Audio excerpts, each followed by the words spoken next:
Welcome to episode 6 of Indie Wrestling is Dead. I'm Andrew Bowers, owner, promoter, whatever, of North Wrestling.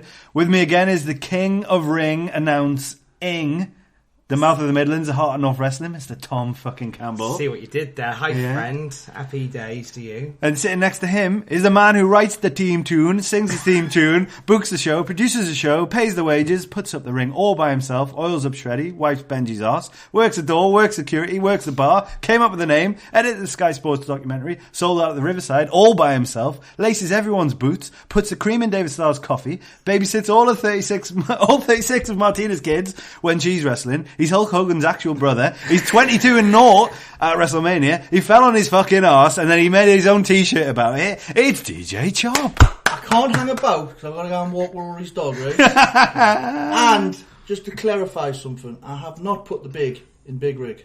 That sounds sexy. Yeah, that's really right up right now. That sounds sexy. And joining us, full to the brim of coffee and obscure horror movie references, he's the first ever North Wrestling champion. He got that belt over after winning it in that fucking scramble match.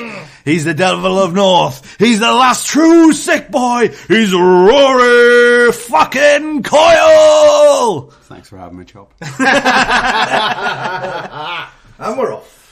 So thanks for setting up the podcast, Chop. Thanks for walking my dog. Thanks for picking my dog. Thanks for giving birth to the dog as well. Yeah. Thanks for recording my promos, starring in my promos, editing my promos. Really appreciate it. I actually picked you up as well. Go on. Oh, you did pick him up. You did pick me up. You did pick me up, and what I can confirm here is that Chop, with his skill set, should not be driving that type of car. So I think he's either a drug dealer, or Bars is paying him way too much, or he's skimming North money. What do you reckon? Alice is not paying enough money. Yeah. I've only worked the doors once. He does work in the NHS though, so I think there's a bit of a what you call it, Breaking Bad. Yes. I imagine you working in like the morgue. I'm going to say brain surgery. And I'm going to say this. I'm going to say this and fingering the stiffs. No. We are off to a hell of a start. I have worked in a mortuary before though, because I used to put all the dead bodies away in the fridges. Okay, right. Chop's also been on jury duty though, actually, since the last time we recorded. If you had to have the case of somebody fingering the sticks. If you had to just constantly doing that dog shifty eye from The Simpsons. If you had to have sexual contact with a stiff, you had to do it. You had to do it. The stiff. Which orifice and which act would you perform, Chop? And which stiff? And which not which stiff. That's weird. So, hang on, is this not a listener's question? It's like, so it's like Bird sent this one, really. It's like a saw scenario. It's either that or when are we booking John Cena? It's like a jigsaw scenario. So you have to pick a hole as your goal and an act. I like how he's actually answering it. He's so serious. Because I know how they get rid of all the shit out of the body. Oh, Where's that go? You've got to get everything sucked out of you, don't you? And it comes only out one way. the ears. No. The pee hole. The asshole. Well, I'd imagine so. And that's how it comes out of my body. So you probably want the cleanest hole Possible. to go. Would an eye socket not be cleaner? Can we start the show properly now? Alright, yeah. Fuck me. Yeah. Go for an old eye sockets, go fuck. So after, Can you swear in this, by the way? yeah, you can. Okay. I just put a little tick in saying it's explicit. It's fine. Oh, no. So Okay, how's everyone feeling after a big show on Saturday? We'll go into the show a little bit later, Amazing. and we'll go into a bit more kind of detail in a little bit later. But we'll have a little chat first. Everyone feeling good after it? Loved Really the good. show last Saturday. Great fun. How are you feeling after it? How do I look? So we've sent a few kind of like fan videos back and forth. One of which of that backhand. Was it like the spinning The backhand? back fist of the back fist. future. And I thought that's where you got that mark on your face, but apparently that's not when you got it. So when was it? When did you get that big fucking bruise on your cheek? I don't know. I have no idea. Like, I I have no assume idea. that's what it was. Because I saw you in the pub after. Like, you had the big old thing down your face. I was like, oh gosh, that's a back fist of the future. So I watched it back. Like we've got a new editor now, so I went through all the matches before we came here. You're doing all right. I know, yeah. And he works for the Tyneside Cinema. I went back and I looked, and you already had the mark before he does that back fist. And I don't think there's anything else. So it must have just been in the heat or something. Or So, big RoboCop, Conor Renshaw, watched it all. Right. And he reckons it's the first punch. oh, do you reckon? He says the first punch lands, Eddie's and you just see my hair fly back, and you just see this massive pile of sweat go into the riverside. Is it Irish? You sold that one pretty well. Oh no, he's actually just been punched directly in. On this weird one, I didn't. I don't know. I thought it was a videotape. I thought the videotape happened on the way down, but it is where the metal is, so I wouldn't feel it anyway. Oh yeah, fucking hell! How long was that? About 2 years ago when you done your eye socket in? Yeah, around the time I kidnapped Shreddy's partner at the time. Oh yeah, Shreddy Beth for long-term fans. I don't. Where's she gone? Well, she actually has just disappeared in recently. She's disappeared. And let's not talk about her because that's awkward, isn't it? Yeah, it is. Oh no, it's not actually. So yeah, around that time, so it would have been 2 years ago, I think. Yeah, but obviously I can get hit in it really hard, and I don't feel it. Obviously, my body feels it because it's now swollen up. What happened then? What was that? Because the thing is, and I'll be really honest, is, and I might get some chop heat here, like when I do this. No, is people do talk about their injuries an awful lot, which I don't think's a bad thing. But you didn't talk about your injury at all on social media. So I remember at the time it being a really fucking horrific injury because I wanted to keep all them bookings. You need the money at the time. Nah, I did it then in the North Ring. That was the first time I spoke about it, and I only did it just to make myself laugh and probably to make you boys laugh. But what was it? Was it a 3CW? 3CW show in Darlington, start of a 4-way tag match, right? And in the opening about 2 minutes, I caught a forearm. Right in the eye socket, and it broke it. What's it called? I should know the name because I decided. Well, the orbital. The orbital. I broke my orbital, and then a couple of minutes after that, big dive happened, and that hit my orbital again. So it got cracked, and then it got smashed. And then when we just thought it was a black eye. I remember. I went in the back and I was like, "Where's Tony Knox? So we can get a sweet photo of this." And then the next day, I think I wrestled Justin Sizem. Me and Baz Ban against Justin Sizem and somebody else, and met him in Cole Quizell, and I did the whole thing with a broken orbital. So do you have surgery on that? Yeah, so I went in for surgery. I was like, it's just a black eye, and then I couldn't feel my gum. I still can't feel. I haven't got full feeling in my gum.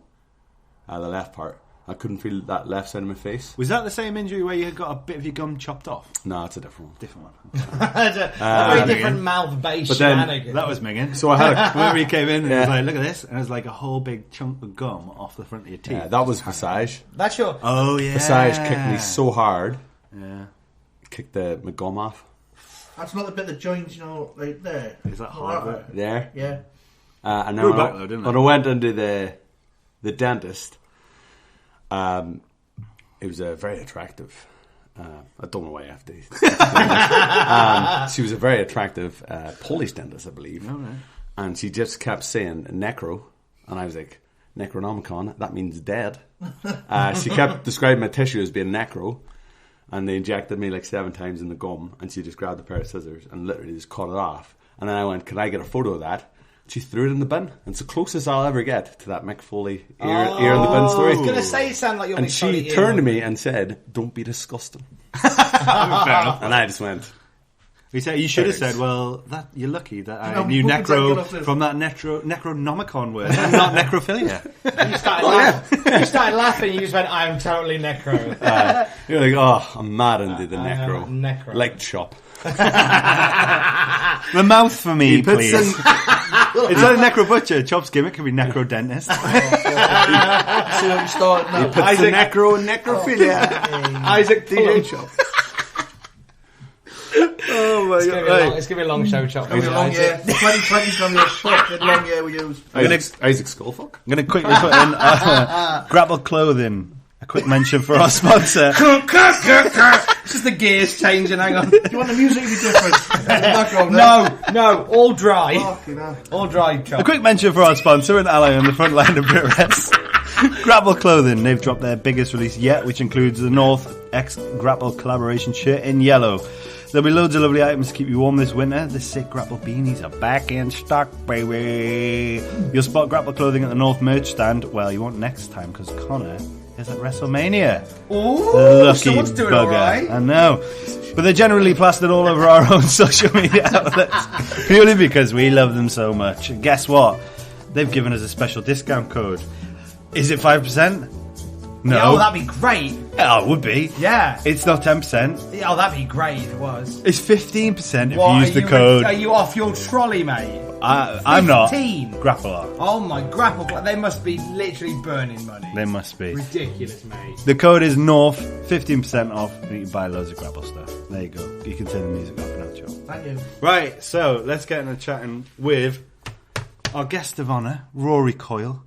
It's been a while. I know you wanted to be the first one. It's not been a while. It's been a while since me and you. Sorry, he's at the show. Yeah, that's true. But it's been a while since me and you sat down. Remember when I helped coffee. Sal out? Do you not remember that, guys? No? Okay, carry on. Yeah, that's true.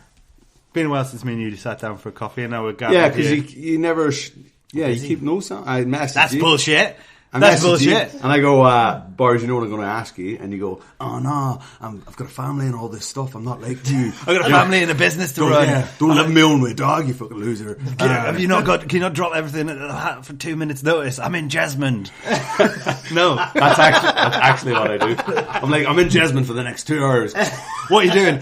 Working. Come meet me at Mr. Woods. Mr. Woods Coffee. Wear What a a place. corsage. A wonderful, magical place. Yeah, we've not spoke for a while. But when was the first time? So let's wheel it right back in. 3.5 years now. First time we ever sold out, which was a lovely point. It was a lovely. Hold on, let's card go to back sell to it the on. first time you two met. Yeah. So the first time that we met and we talked. Well, we're going to stick this in because you were pissed off that we brought this anecdote up. Oh, well, I that's brought good. this anecdote up when we were talking to Matthew. Yeah. Like the first time we physically met was at North Shield's Shikara show. When I embarrassed myself in front of Mike Quackenbush. That was amazing. I had to bring it up too in the post-match promo. I told Eddie Kingston the entire story, and he kind of remembered it as well. Oh, which for is good. fuck's sake. Yeah. So the first time we spoke, I got a random message saying, "Hello, I'd like to book you for a show." Was this a message from the Roaring 20s?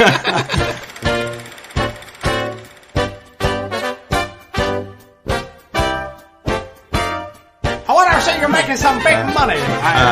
Rory, I see you're a star. I'm thinking Rory versus Ed Strangler Lewis. Hey, you ever fucked anything? You ever fucked one? Whoa! Got a great gimmick for you. Got a great fucking gimmick. Oh my god. Whoa! Fuck all sorts, you know. Whoa! The mouth of the ass, kid. We can have money coming out of both orifices. Whichever's cleanest.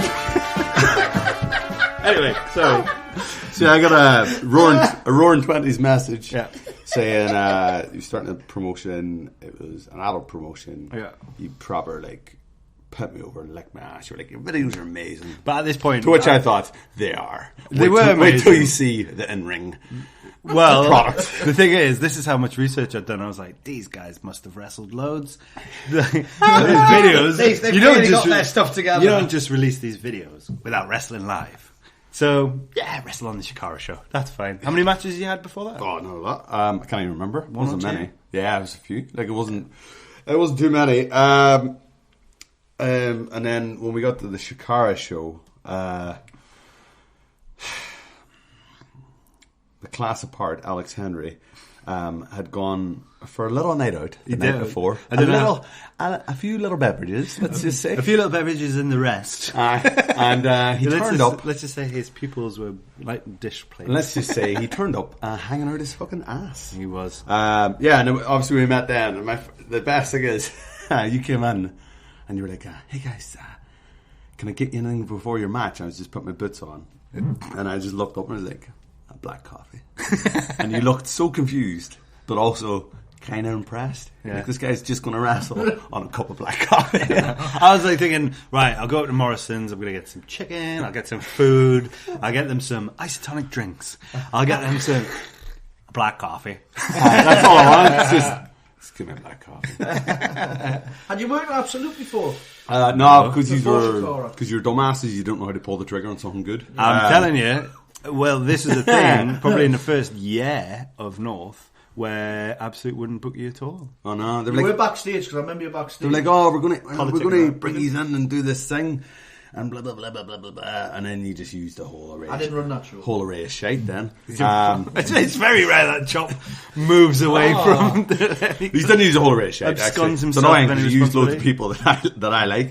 Everyone, bar me.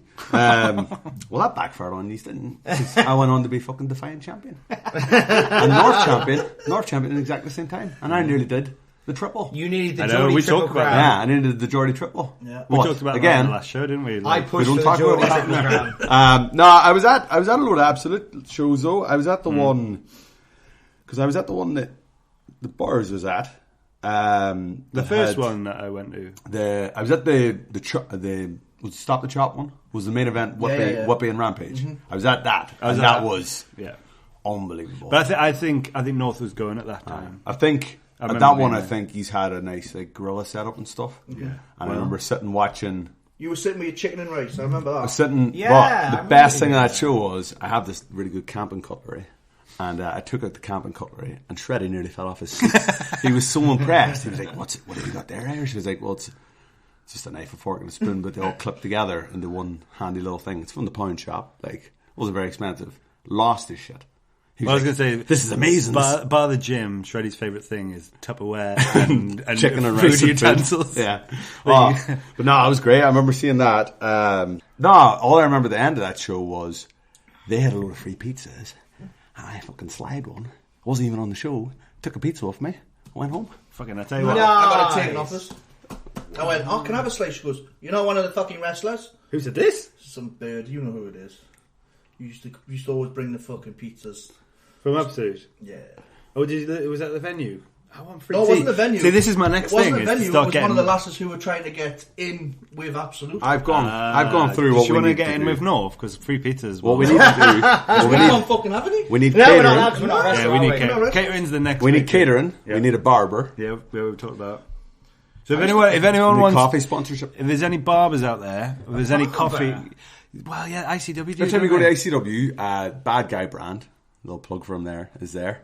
And he's a lovely lad, and he cuts everyone's hair. Yeah. He's class, he's a big wrestling fan. So if there's any wrestling fans out there who cut hair, if you want to come and charge each of the wrestlers, I'm not paying for it though.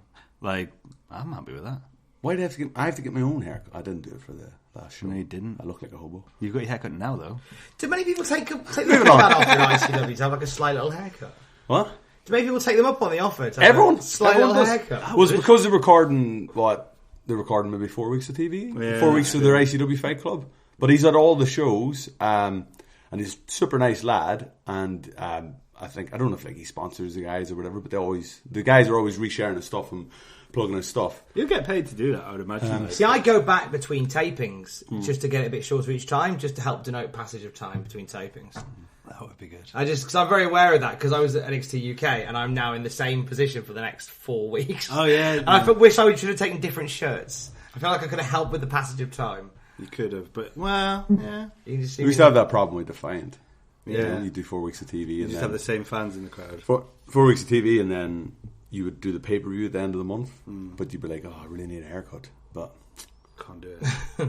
yesterday on TV. I did that when I was in the looked this band, way. where like when we were at sixth form, we shot video, and the first week, like they shot everyone else apart from me. I was a singer in the band, so they shot everyone else, but I was in it obviously, and they went like, we're going to do like the band shots, okay? It was like shitty, fucking like it was a mate at school. Then the next week, I was like, I need my haircut. Got my haircut, and he went, well, can't use anything from the first week because you've got pretty much your head scalped. I went from like hair down here to like that. I was like, oh, okay. And I wore different clothes as well. The Rookie idiocy of mistake. youth. Anyway, so the first time we met was That was the first time we met, Shikara show. and then you obviously did the Quackenbush thing, which was hilarious, and it was just great because like I knew going into it like how much of a Quackenbush fan you were. I was like, this is so we're all sitting there. Alex Henry's fucking on life support. I think he was fine. Like, I think he was still going from the night before. I think it was after that match. The best thing though is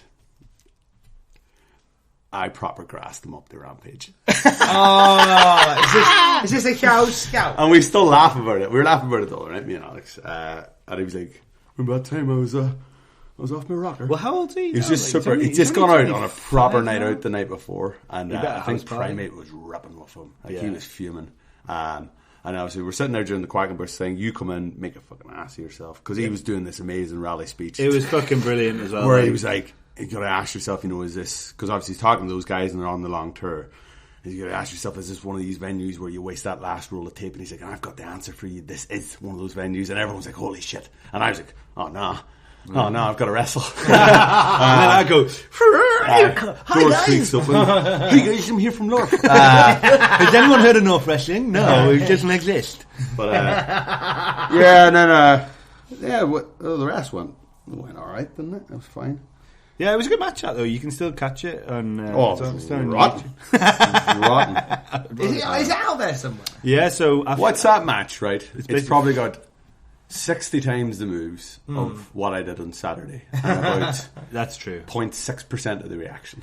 Oh, yeah. Is it on Chikaratopia? The guys, it's been filmed on a phone. Henry and Primate at the time had been like. They'd wrestled a bit. They'd done IC. I think they might have been on IC at that stage, and they were maybe like Untitled at that stage and stuff like. So those guys look good. No, you look good though. I think it was. Yes, they say this because I'm sitting here. Well, Baz Ban isn't sitting here, and I'd still say he did all right. Yeah. I think it was a good match, and I think it goes down in folklore though, and I'm pretty glad that it was the people that were in it. I think as well. It's a lot of Northeast wrestling worlds colliding that night because it's Chikara visiting the Northeast of England. It's yourself as the sort of first out there campaign for North Wrestling. It's one of the first big outing for the Sons of Ulade. And it was the Northeast Wars as well because Absolute were there. And Absolute were there as well. It's just lots of ships converging. It was, yeah. In as Quack always called it on the Chikara video, Chikara HQ Centre videos on YouTube, the North Shields. The North Shields. We are coming to the North Shields. The Shields of North. All the shields that belong to the North. It's a weird name, North Shields, isn't it? Yeah. Shields. But I think I like the North Shield. The weird thing is, it's literally on my doorstep as well. That place. So it's weird. I think it's a great venue. It's a great venue. I love that venue. Why did you not go to the more Absolute shows then? I went to them all. I was always there because it was literally on my fucking doorstep. It was the only wrestling I ever go to. That wasn't then Chop. Why wouldn't you just give him a job if it was right in his doorstep? Yeah, well, yeah. And paid his dues. I didn't. Yeah. So I was just gonna leave that one there. All right, Kermit, get the joke there. No, I think the Linskill's a place that needs to be revisited. I think so. It's a great venue. You know what else is? The ice rink. Yeah. Oh, I love the ice Someone told me that they saw Undertaker versus Yokozuna at Whitley Bay Ice Rink. My mum wouldn't let me go. Shut up. I know. Yokozuna on Shreddy's ice. favourite Japanese wrestler. Undertaker. Versus Chop's day job. Unbelievable. Why wouldn't your mum let you go? So I've never been to this. This is the ice rink in Whitley Bay. Obviously This is where I'm from. I was because a lot of people said that they saw. Did they see WCW there as well? Yeah, there was a WCW show there. It was like the hotbed for wrestling was Whitley Bay Ice Rink randomly. Chop, if you're on your phone, find that. Yes. Does it still function as a venue? Still an ice rink. Yeah, you got the Whitley Bay Warriors play out of there. But it doesn't function. It doesn't. I think they covered the ice North over. on ice. Yokozuna did. If Yokozuna can, anybody I think can. Ric Flair was there as well. You're going to have to do it. You're going to have to do it in the summer. I want to know where the fuck they stayed in Whitley Bay. That's what I want to know. It's like They'd have stayed on the coast, wouldn't they? They would have stayed in like a. That's mad. In a so nice what year bed we talking? Like we breakfast talking on like the 92? Yeah, it was the. Well, there was one there in 93 as well. They did go through that in 93. Let's see if I can- Oasis played there If as it well. was going to take a Yoko, that probably would have been more 93. So where? So now that you've sold out the Riverside once, Yeah, Whitley Bay Ice Rink. and the goal is to try and keep selling it. So hopefully more people. I don't think I would move away. More from people keep coming. Riverside. I think we. If you had to run a big show, if you had to run one big show a year, Northomania. Sorry, Big Paul. Come sue me. I come up with a better name. What would you? Where would I go? The showcase of the unsigned, we'll call it. Don't be humble about it. The places that it's you've the got. Telewest Arena. We're We're packing out the arena. St James's Park. St James's Park. No, I think like Realistic answers. Realistically, so the places that you've probably got, the big places that you've got, obviously the O2 Academy. I don't think. I mean, that might be the easiest one to run. just because it's probably got all the right licenses. It's easy to put a wrestling ring in. It's been done that before, but that's a bit, it's been done before. You got Northumbria as well. I wrestled in both these. Yeah, you have. But well, I don't think anyone from Northumbria will be listening. But that place is real expensive. Yeah. Also, Boiler Shop. ICW are running there. I think Boiler Shop for me because I think Boiler Shop. We talked about. I got married there, and you were all there. But I like it, and there was a wrestling ring there. Bauer's wedding was basically a recce to see whether North could run the boiler. Don't tell Jade that. I'd like to apologise to Jade, or as I know her, the scrot. The scrot. A.K.A. the balls. The balls. Of North. Because of the balls of North. She's the balls of of North. North. The shaft of North. She's the balls. Yeah. And what's great is once Jade, I love Jade. I haven't seen her in ages. I think she's avoiding me. She was ill for the last show. Once she's got a couple of little drinks in her, oh yeah, she walks up to me and goes, Irish. First of all, she goes, Andrew loves you. Andrew, he loves you. He loves you. You've made us so much money.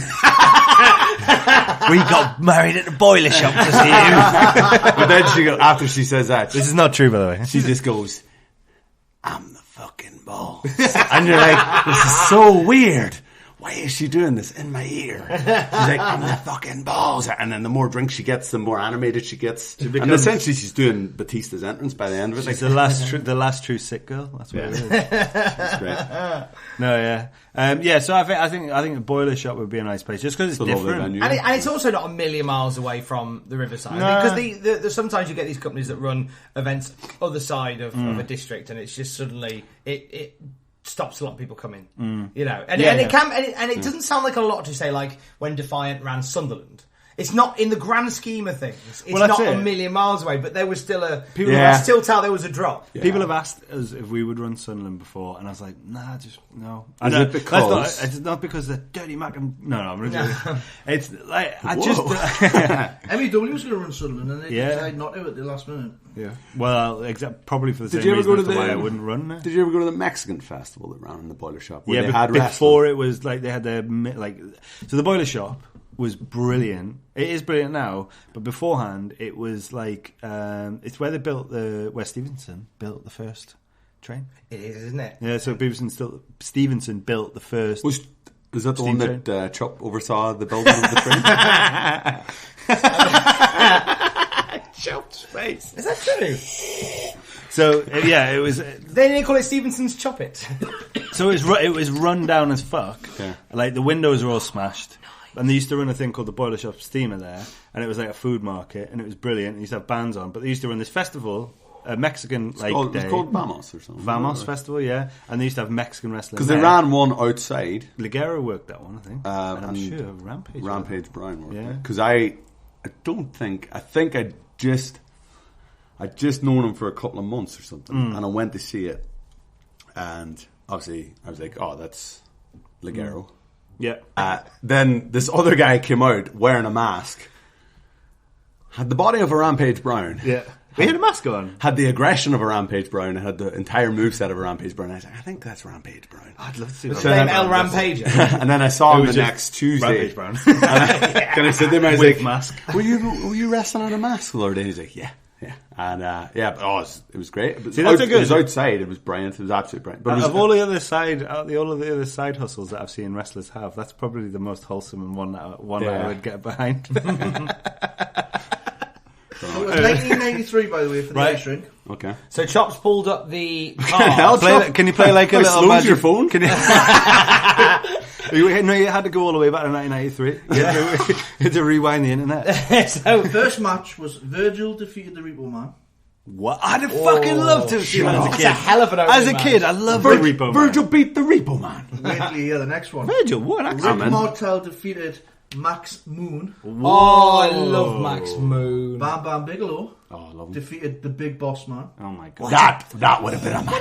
Big lads just clattering each other, that is. The Nasty Boys, who were the Boys, tag yeah. team champions, defeated Ted DiBiase and IRS. Oh, man. Sorry, the other way around. Fucking They loved defeated IRS. the tag Right, team so champions this is a by weird thing. disqualification. People slag me off for like an hour. I love But IRS. I don't know why I love the tax Very man. much a one-trick pony, but he knew what he did and he did it well. I remember Come at back school, going, I "You tax convinced. cheats," So I had those etc. blue. You used to get those blue top Tops cards, like the blue WWE Tops cards. Yes. We didn't have them in Ireland, we just had rocks. I convinced my mates that IRS was my uncle when I was about 8 years old. I was about 8. I still remember it as like the biggest lie I'd told at that time. Well, probably not, but... Another tag match, shit booking. The Head Shrinkers defeated the Bushwhackers. I never liked Head Shrinkers or... Bushwhackers, I like the Bushwhackers. Wait till you hear this next one. The Undertaker defeated Papa Shango. Oh, what? Spooky boy match. Your main event of the evening was the WWF champion Bret Hart defeated Rick. That's Flair. outrageous. So my mum didn't let me go, and this is why I think I'm still February wrestling 3rd, now. 1983. I think so. I'd have been. I'll show you, Mum. I'd have been 9 years. No, I'd have been 8 years old. And my mate was like, my mate who got me into wrestling. I remember it was the first match I'd ever seen was Brutus the Barber Beefcake when he gets his head shaved. I can't remember what match that was. It was SummerSlam 88 maybe. When Beefcake got his head shaved. Yeah, there was a hair versus hair match. I think Beefcake. There's money in those hair versus hair matches. There is. And anyway, so my mum was like not really into wrestling, like wasn't a fan of me. I was a soft little boy from West Monteaton in Whitley Bay. Like You were. So I think this is why I've got this like, what do you call it, like a Mother issue? an extended youth kind of like still into wrestling because I wasn't allowed to go because it was 20 quid a ticket. She thought it'd be too violent. Imagine seeing that for 20 quid. I mean, 20 quid was a lot in 1983 though. But you know what? Nowadays, if it was 20, like would you pay 20 You pay 20 quid to go to the fucking North show? Yeah, exactly. We ain't got fucking Papa Shango. No, but 20 quid back in 1983 would probably be the equivalent of 40, 50 quid. Can you book Rory versus Papa Shango? Oh, by the way, they came back in 2 months' time. Did they? Oh, Wow. yeah. Also wasn't allowed to do that. Come on. Stomping at the big Run house. through that card. How did it sell? Did it tell you like It doesn't what tell you their how it damage sells. was? It just... It would have sold out. It might tell you I'm okay. pretty. So pretty, April pretty- 14th, 1993, Typhoon pinned Damien Demento with a power slam. This is like the shit card that obviously I got the fuck. This is the B tour. Yeah, There's an A and a B definitely. tour at this point. Kamala pinned Kimchi. Oh, fuck it. This is totally the B tour. Dear Dyke me. the Clown defeated Crush. Brilliant. That would have been a great match. I will have nobody. Don't you dare. Don't you even pull a face towards Doink the Hang on, Clown. no, the 1993 though. The Was that 1993. Matt, would have was been that Matt Matt Bourne? Bourne. Yeah, good doink. Yokozuna pinned Jim Duggan with the Banzai drop. That'd have been a That'd fucking have been a squash match. That'd have been a shit show. That would have had the entire Whitley Bay Ice Rink chanting USA. yeah, Because wrestling. Let's see how good your knowledge is. it would not the entire because it would have That had a would have bunch been, of Geordie dads with their kids going. I'm fucking disappointed with you. That would have been. That would have been. Cheer for your That and the ball. Doink would have been my two favourite matches. Well, hang on. Because who was the Intercontinental Champion around then? Can you remember? In 93, it would have been... Shawn Was Michaels? it Shawn Michaels or Yes. Razor Ramon? He pinned Bob Backlund with a sunset flip and grabbing the tights for leverage on here. Okay. The Nasty Boys fought the Head Shrinkers, a double disqualification, which means that they didn't want to fucking... Hang on, were Nasty Boys champions at that point? No. So they'd lost it within the 2 No, months. they didn't. Sorry, I looked that up before. They didn't lose it. It was IRS was the champions because you remember okay. they went to me and you to get fucking squashed off Hogan and... Of course. And then the main event of that one was Mr. Perfect pinned Lex Luger. Oh, what a I love Mr. Perfect though. Obviously Mr. Perfect is great, How was that but one? that match would have been as a main event. You fucking joking me? I don't know though. When you're watching in the context of the 90s, sure you would they have been come back losing your. again. You would have been of course, losing your shit. Of course, it would have been brilliant. I'll have a look through, but I'm sure they come back in the summer as well because there was one where it was Bret Hart versus IRS in the main event. Oh, my days. I'll see what I can find. Really? Dropped in quality. Isn't it? That's first one. tragic, isn't it? I do love IRS. What is it about I love IRS? IRS. I don't know. Because the whole gimmick was born out of Vince McMahon's desire to not pay tax. He's a good wrestler. Though. I tell you what, though, go back and watch I love IRS's punches. He's fucking good. So we just said that was the B squad, Right, right? I've still got the toy. On I've got the the toy. shelf with the videos. got them there in my with my office. Undertaker toy. I said that was the B squad, which is April 14th. Come forward to April 19th, they're back again at the ice rink. What, Oh 5 my- days later? So this must be the A squad. What the fuck? Yeah, this is So straight there up. was 3 WWF shows that my One mum didn't let me go to in the space of 2 months. And then there's one there. Are you on a fan One fiction was- forum? One was or something? 93. One was Yeah. 93. It's some weird. So Virgil defeated This is Terry like some Taylor. weird E-Fed. Doink the Clown again defeated Tito Santana. What? That would have been a great Good on match. you, Doink. That'd have been a Good great on, match. son. Rick and Scott Steiner defeated the tag team champions Ted DiBiase and IRS via disqualification. The Bushwhackers defeated the Beverly Brothers. Beverly Brothers. Tanker defeated Papa Shango. That'd have been. I'd have been marking out over to Tanker. The Undertaker defeated Giant Gonzalez. That'd have been one hell of a stinker. The main event was Bret Hart defeated Bam Bam Bigelow, which, if you remember, that'd be great. Coming up King of the Ring, he had a mid-match against. Do you reckon Bam that's what Bam they were doing with those house shows then, trying to fucking get Brett and Bam Bam into a good? Well, that's what the house shows were always for, wasn't it? It's them trying out feuds and stuff to see what. I think Tatanka Papa Shango was a big pay-per-view match as well, was it not? Around that time, I'm sure that did they have a feud? No, I don't think they did. Because I was a bit of a Tatanka mark. They tried Hogan Flair on the house shows, and it all. Isn't it? Yeah, I think so. He was he in the UK recently? Maybe we should. Run Yes, he was wrestling. I want to say Joe Nelson. I think he wrestled with Jack Jester, because I vaguely remember Jack Jester backstage at a show telling me an amazing Tatanka story. Or he was in the same card. I remember him telling me just how cool he was. Tatanka, Chris Chavez. Well, he'll be on Cage Match. I can't imagine he's had loads of matches recently. I could be wrong. I think he was on the same show as He's Jack 54 years Jester. old now. I thought he'd be older than 54, to be fair. Right. But to think about that, though, 3 fucking shows at the Ice Rink. It's mad, isn't it? Every single one of them better than any of the shit they've put on at the fucking arena. Over the You last haven't night. even run one show at the Ice Rink. Hold on. We just talked the last episode about NXT with the talent that was on that card, man. Which one? Or the NXT? Oh, yeah, that's no. But I mean, like, you know, the WWE house shows. Yeah. WWE house shows. I left Primo and Phil. I left at the half time of the last one. I mean, I was really pissed. We just not bothered. It was one where it was Miz, Danny Bryan. Yeah, I didn't go to that one. It was rubbish. Did you run out of flyers and that's why you left? I only ever I played a WWE show once, and that was the fucking worst. Why? Oh, people do not care about independent wrestling at a WWE house show, and nevertheless, when you're like, "Will you take a flyer?" The amount of you put any effort into it, mate. I put loads of effort. The crowd, the crowd that WWE shows bring. This was before show 1. I was all hyped up on. I was still blue-eyed boy. Before we put the first show on, I was like, I'm going to get so many people coming to my show. I love wrestling. I'm going to flyer the WWE. After that first show, I was like, fuck flyering. Because it's so many. Because those shows, it's so many like mums and dads taking their kids, and the last thing they want to do is get them more wrestling. Right? No, don't give me any ideas. I can't see anything where Tatanka was even over here last year. I think he wrestled Joe Nelson. I don't think he did. Pointed out he wrestled Absolute Andy in Germany. Just one?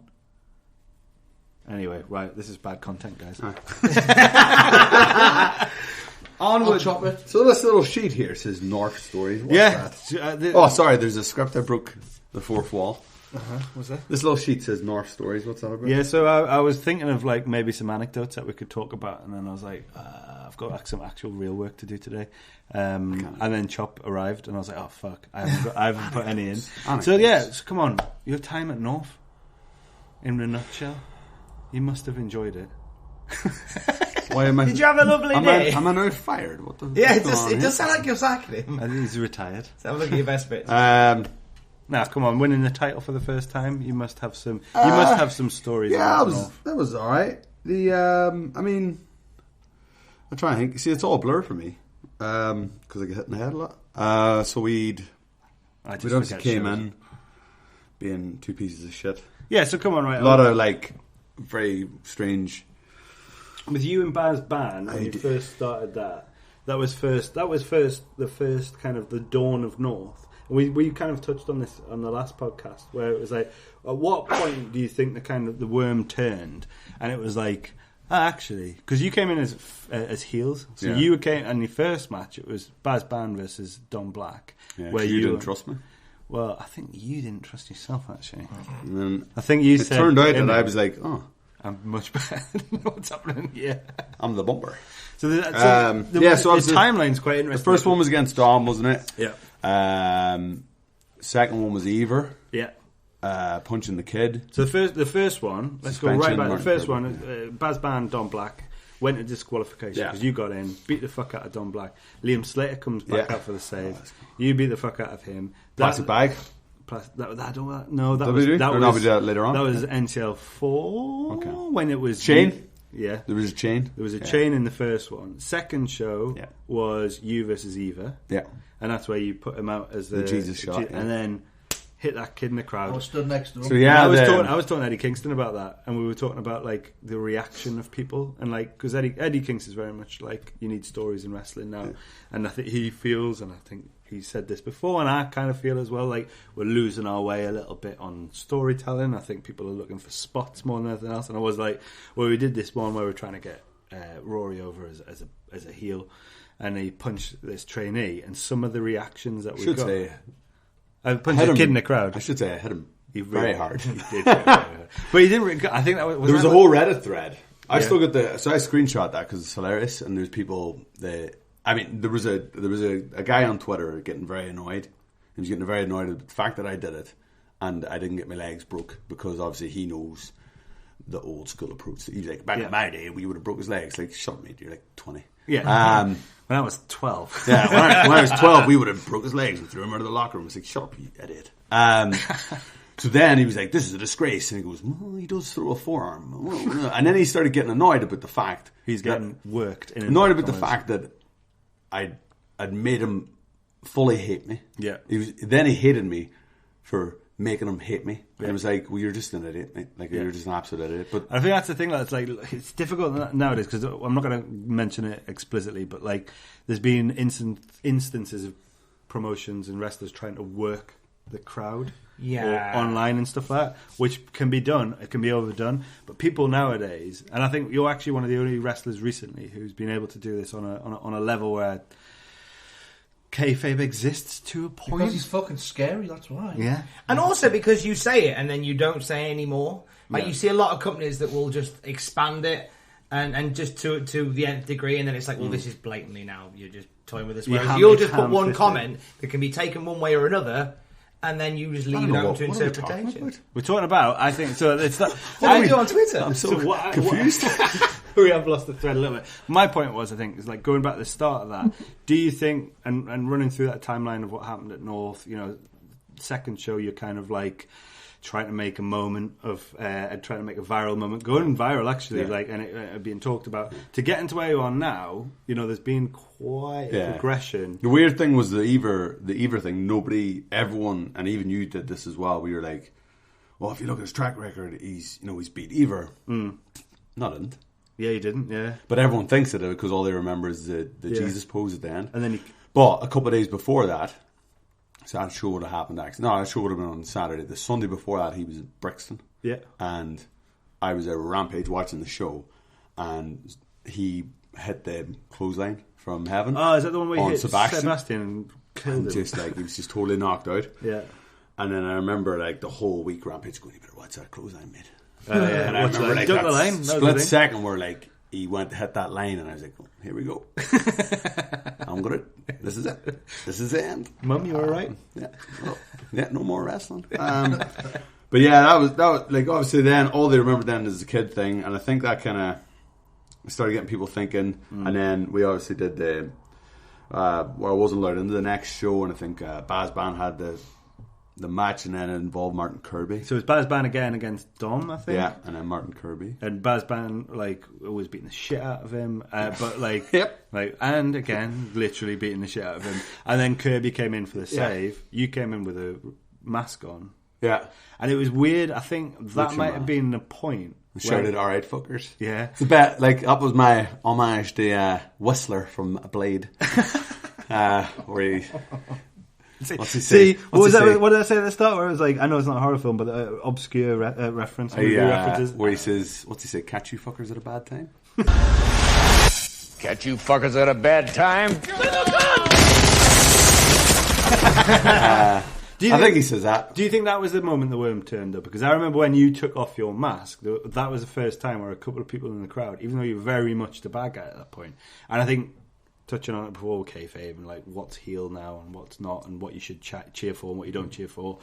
Do you think that was the point? Because I mean, we took off the mask and somebody, at least there was a pocket of people who were like, "Oh shit, yeah, he is here, yeah. Right, okay." I think that was when it started, and then obviously when I wrestled with the mannequin. and hit as soon as I hit the tag on the mannequin. Like Biggs and yeah. When I did that, they were kind of like, "Oh, this is different." Like I think it was like a stage of like, "This guy's different." Yeah. And the videos in between as well. I think that's when they fully turned. They were kind of like, "Right, well, it's not moves. Yeah, hopefully it's storylines, the like character." And I still think I can tag with that mannequin again. There's a tag tournament going on, and I'm willing to enter it. Rory and the mannequin. I mean, I'm going to be honest. She's destroyed because she got destroyed in that. Because then we went on to after that we did. I think we did the tag match against Liam and Dom. So that was before they did Liam and Dom. Then you did the one where I hit that mannequin like so hard with my hip, she just smashed. Like it was horrible. Yeah, I remember that. Is that when you got? Yeah, it was she's still fairly intact. Like she's in my house. She's there. Then after that, still got her looks. You know. Yeah, NCL5 was it was you in the mannequin versus Lewis Ryan and Joe Biggs, and then Baz Ban came swinging on a rope. Hey, you guys! Yeah. That was pitch. Yeah, and I think that I think that. Yeah, I think like all that stuff was suddenly like, all right, these guys aren't a conventional tag team. But then weirdly, we did a couple of conventional tag matches. Well, this is something that I was going to come on to later on, but we'll bring it up now. You then did, which we talked about at great depth, was it might be a good point to talk about, is when you did Baz Ban versus Rory Coyle. Yeah. And that's where I think the worm turned properly, and it was like, oh shit. Because it was weird because Bartmania wasn't keen on it. He's like, like, I don't really want to know what he's saying, but like, someone do the Bartmania impression. I think that Tom does the best. Not a massive fan, pal. So he said that. Not that I'm saying that, but I'm sorry, I didn't like it. He said something like it was lost in translation or something on the night, and he was like, "Oh, the first bit was too long." It's like, guess what, mate? It's called fucking telling a story, you daft cunt. So he's got Eddie Kingston. He's got Eddie Kingston and Rory Coyle. Oh my god! He picks his friends. Yeah, and obviously we had that issue where I think he's explained it well enough where the guys couldn't come and stuff like that. And then I was like, fuck it, I'll say what I want. And then we did the match. And if you watch it back, if anyone goes, it's on Pivot Share, isn't it? If anyone goes on Pivot Share, watch that first shot. The first shot hits me so hard in the jaw that like my legs go through the ropes. I legit didn't know where it was. It hits me so hard in the jaw I couldn't eat the next day. And that's off that first shot. But I still remember being there's a bit with the bat as well. Yeah. And he hits me so hard with the bat, like I just saw stars. And I remember like watching fucking one. Where's he now? Is he?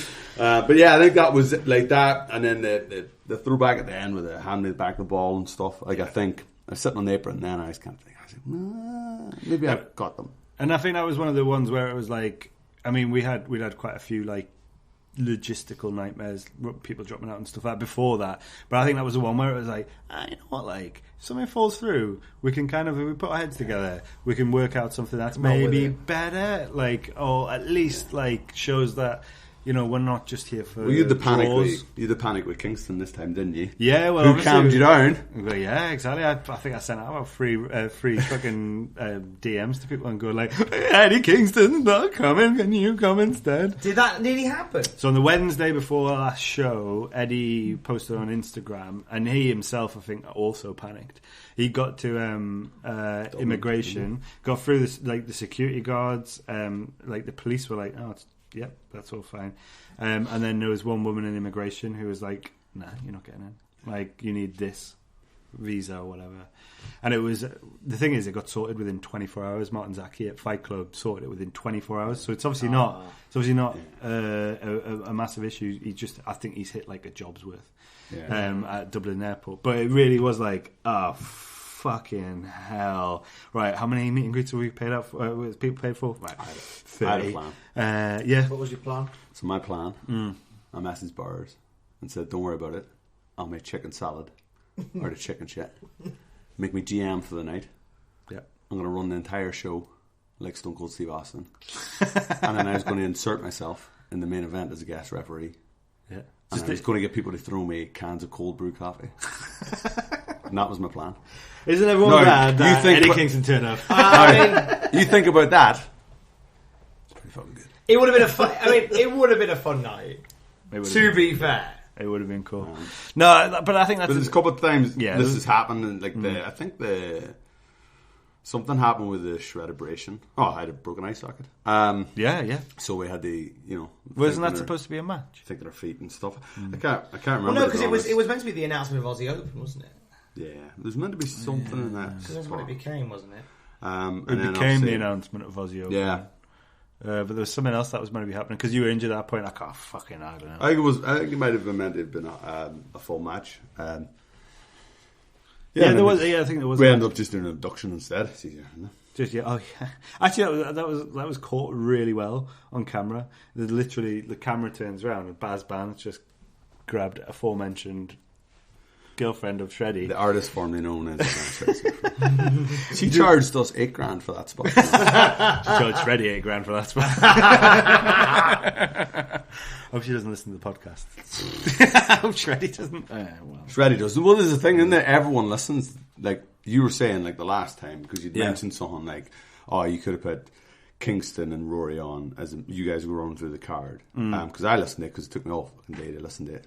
And the rest. And then Spike, little rat fucking bastard Spike, was like, "Oh, they're saying they could put them." Fuck you, mate. You listen to those reactions, you fucking Tory. He also said, it was 1 hour, 32 minutes and 25 seconds before they mentioned this. No, Chapter was like, "Do you listen to us, Spike?" So I'm doing that. We're 55 minutes in, so he's getting better. But I will give him this, though, that I watched it was nice to be able to actually watch the main event the other night. And that was great. It was just absolutely brilliant. Yeah. What a piece of shit, though. Yeah. What a piece of shit. I like his new pants, but what a piece of shit. He's a phenomenal piece of shit. Wow. He is. What a turd. So I'm gonna before we go on to the next card, because I was gonna just quickly go back to after that. You had you faced Aussie Open. That was a hard one because obviously them guys very much have they have like a style. Like a wrestling style, and that was at the first Let the Cannons Fly. Back in I think 2018. I struggled with that one because at that stage I was still I didn't really know what we were, what I was doing, and stuff like that. And then looking back, I spoke to Kingston about this other night after the show, and I was saying there's a bit at the start where I think Kyle Fletcher did a sleep and a leap, and he split his legs, and I rolled through, did a literal roll through, and there's a legit from the crowd. They're like, he can roll. Why is the fat man rolling? And it was very strange. I love how the wrestlers they'll do like a moonsault. They're like, oh shit, he can moonsault. He can roll. He can roll. And I think that one was it was a little bit hard for me because I took every fucking move. And then the Sweet Jesus one, was that next? Or was that before? The Sweet Jesus one was probably another weird one where it was like, oh God, you're over. Yeah. Again, because I think Aussie Open is different. Aussie Open at that time were very much in the zeitgeist. They might have had the Progress titles or getting close to them or something like that. So they were still over, but you guys started going over. But then it was, the next one was Sweet Jesus, who, no disrespect to them, but they were over everywhere else in the country. And then you guys came out and it was like, the crowd just popped off. Well, it was one of them where, when we watched it back, you felt it change. Yeah, you talked to Chuck about this, didn't you? Yes, he was on Desert Island Graps. Yeah, and so let's stop a second. So Chuck Mambo's been on Desert Island Graps, yeah? Have you? Not been on it yet. Have a fuck. Fraser Thomas has been on Desert. He's going to be on Desert Island Graps, right? Exclusive clip in this podcast. The guy that fucking put Tom Campbell forward to you, That's true. Put him forward, yeah, that is not even on Desert Island Graps. Oh, Chop, do you want to be on Desert Island Graps? Oh, sorry, you. Yeah. Chop, don't fucking get me in. Jesus, Chop, get a handle of your staff. Get a hold of them. But I have listened. Okay, I'll tell you what. Let's do a Indie Wrestling is Dead podcast exclusive. Rory Coyle, would you like to be a guest on Desert Island Graps? No. Okay. Fuck yourself then. You won't be. Of course you would. Tom Campbell swore. I'm breaking him. I'm slowly breaking him. That's the thing is, I think we could see that Tom's broken already because even at the shows now, he's like, "Welcome to North fucking Wrestling," and he could see. I think it was. You see the new faces in the crowd who have been brought in by a cultaholic go. So what did Chuck say about it? Was Chuck a bit like? He said he was a bit like, "Oh shit, man." He regrets that like he doesn't feel like him and Bill handled it the right way. They said. Chuck said. Like, you remember they took the piss at me when I said this at the time. They said they should have called an audible. Yeah. Yeah. That's right. Oh, he said it for the rest of the day, didn't he? The Chuck's still saying it now. Yeah, that's great. That's great. Yeah. So that was one where it definitely. But I've had that in different places where I've got in. People think that I'm going to get booed, and then people cheer you. It's one of the hardest things to gauge in wrestling sometimes, unless that person's like fully fucking over and has been for a while.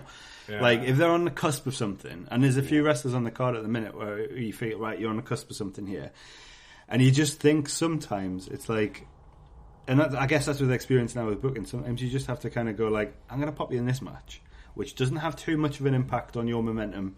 Really, but I just want to see how the crowd react to you before you can move it on next. Yeah. Like, and I think, nowadays, you just don't have a fucking clue. Sometimes how people are going to... You can't gauge it, can you, sometimes? Unless you're Spike. Unless it's about, everyone's going to be... Or you at North, when everyone's But even saying that, having said that, there was smatterings of cheers for Spike. No, more than that. Yeah. And that's that thing where it gets to, like, heel and face, where you're like, what is, what's acceptable, what's not. Wasn't there a few for Shreddy? That was Shreddy's mate. That was Shreddy's last. That was Shreddy's family members. And it was Shreddy's last, and Big Richie, which is Shreddy's last's dad. And I've got to say this: he brought me lemon cheesecake and chocolate cake from Liverpool. And so he did provide catering for the show. It was outstanding. See, it was excellent. If Coop Chicken House is they've been lovely to people in the past. Like they have. Me and HT Drake have gone in before show. And the guy's given us loads of. I bought it from them last time. They're awesome. I tried to order a thing called Wing Mountain, but it got rejected because I don't think they're 50 wings, 5 sides, 40 quid. I arrived at the show the other day and there was food. For Eddie Kingston, yeah. He was signing like... So Eddie got food, but I didn't. Yeah, correct. No, because I got added by Mark Mother's Day and I looked through his Facebook and I seen that it was all the boys got invited to Coop Chicken one afternoon. Yeah, not me. Did we? I mean, I don't expect it because I guess being the boss, but... Well, what's this? Yeah. They go... after they put the ring up. Picture. Because, Chop, I arrive when I want. And I leave when I want. Because Bowers told me off for helping with the ring. When did I do that? He said, "Don't you do that anymore." Well, compared to what happened on Saturday with me, I had to fucking set up. I need you up here in the office, going for this. Come here. That's what people say, That's what everyone says, What? Like Conor Renshaw made a comment the other night. He's like, "Well, Irish is the office." Blah blah blah. And I was like, "Shut up, you fucking robot." I'll let them believe. I'll let them. Mind you malfunction. Yeah. Robo Wrestler 2000. Yeah, fucking big robot face fuck. So let's wind this one back. Well, right, after that then, I guess you went into the scramble, and we're not talking about the actual scramble, but you won it at the end, and I think that was the only fucking thing that saved the booking of that scramble match, was the fact that you got it at the end. And weirdly enough, I mean, I think there was a lot of other candidates to win the belt at that point. I didn't want to win it. And you didn't want to win it, and you didn't. It wasn't even. Didn't want to keep it. It wasn't even until the night of the show where I was like, "No, it's happening." But there's a lot of other people who were like, "Nah, I'm not sure whether he's ready for it or not. Not sure whether." Who were they? Oh, Chop was one of them. I wasn't working for you this pushing. Baz, who was a fan? Baz Ban was one of them. Baz Ban was that. Yeah, I was one of those. It was. Yeah, you hadn't wrestled for Defiant at that point. You were pretty much working for North, 3CW, MEW. Yeah. And it was very much the point where I was like, come on. Like, it has to be him. First, like, a proper organic, I think, North person that we'd had, where it was like, oh, you exemplified North, like, from day one. It had to be. Like, did you feel, though, because the way that scramble match ended very much felt like Rory was a heel champion. Nah. But then obviously your first defense was way. No fun done. It looks that way, but does. It popped off. Like the crowd literally went mad for it, and I think that was the point where I was like, oh, okay, yeah. I mean, there's been about 3 different points where I've said that was the point, but like I think the North faithful had kind of gone, yeah, we're okay with that. Okay. We're okay with that. And then, as they say, the rest is history, I think. Just sliding and hitting old rampers with that DDT. Did you say Mamma Mia in your ear? Was it? No, that was me. Yeah, there's loads of stuff that's never been picked up. I notice now the fans are starting to pick up on the tapes. I noticed after that last show. Where they're actually written on has got like Primate, NCL. Yeah, and it's weird that it's taken them 23 shows. And to realise that. There's loads of little things they probably never noticed. I think if anyone watches the footage of Would Spike Pin Me, I'm laughing. Because it's finally gone. Looking at the lights, just laughing. Because that's what I loved about... It's fucking thank fuck that belt's gone. I was just so happy. Well, at the back, give you a bit of boot space. I was just at the back of your car. But that was what I loved about I carried it in the matches. Fuck me, I carried it. Yeah. Was how as you came out, like you looked like beaten down, and then you had like a little moment where you went shaking off. Away we go. Was beaten down. But it was little subtleties that dropped in and out, which didn't go unnoticed. Which is where I think the character of Rory Coyle, and this is why you sit around this table. If you went back 2 years ago and we said, "Oh, do you want to be on a podcast?" You said, "Absolutely fucking not, no fucking way." Where the character of Rory Coyle, for better or worse, has bled into the actual person, like Irish. It's so weird. Yeah, but I think it's quite worrying. Like. Fuck me, I think my internet history. My porn of choice has taken a strange road. Is the good lady still on that sofa to my left? Yes, she is. Don't worry about it. Just go through your internet history. But I mean, like, this is the thing, right? So, I think there would have been a certain amount. It was finding like a sweet spot because, like. Are we still talking about your porn history? It's finding a sweet spot where like the more authentic I got and the more real I got, the more people would buy in. I mean, same with the Defiant stuff. Like every promo on Defiant is just used to say in the sheet, Rory promo, Jake Roberts. Like that's what it would say, direction. And it would be the style Rory promo Raven. And that's the direction I got. Like it was just like go out. The content was say what you think. Unlike at the North shows, obviously, where I script all your promos. Oh well, unlike at the North shows, where Bowers never gives me the mic, and then always gets worried that every time I got the mic, I was just going to quit. I mean, that was a genuine thing. And the Kingston one, even the Kingston one, like nothing's ever planned. It was weird to cut a promo in the ring with Eddie Kingston. It was weird to watch because I was like, oh shit, is he going to be judging this? Yes. Actually, no, he's the. No, but the thing about Eddie Kingston is, as we found out, is like, and I know I was joking in some ways, but also not joking. I was like, I'm a bit terrified.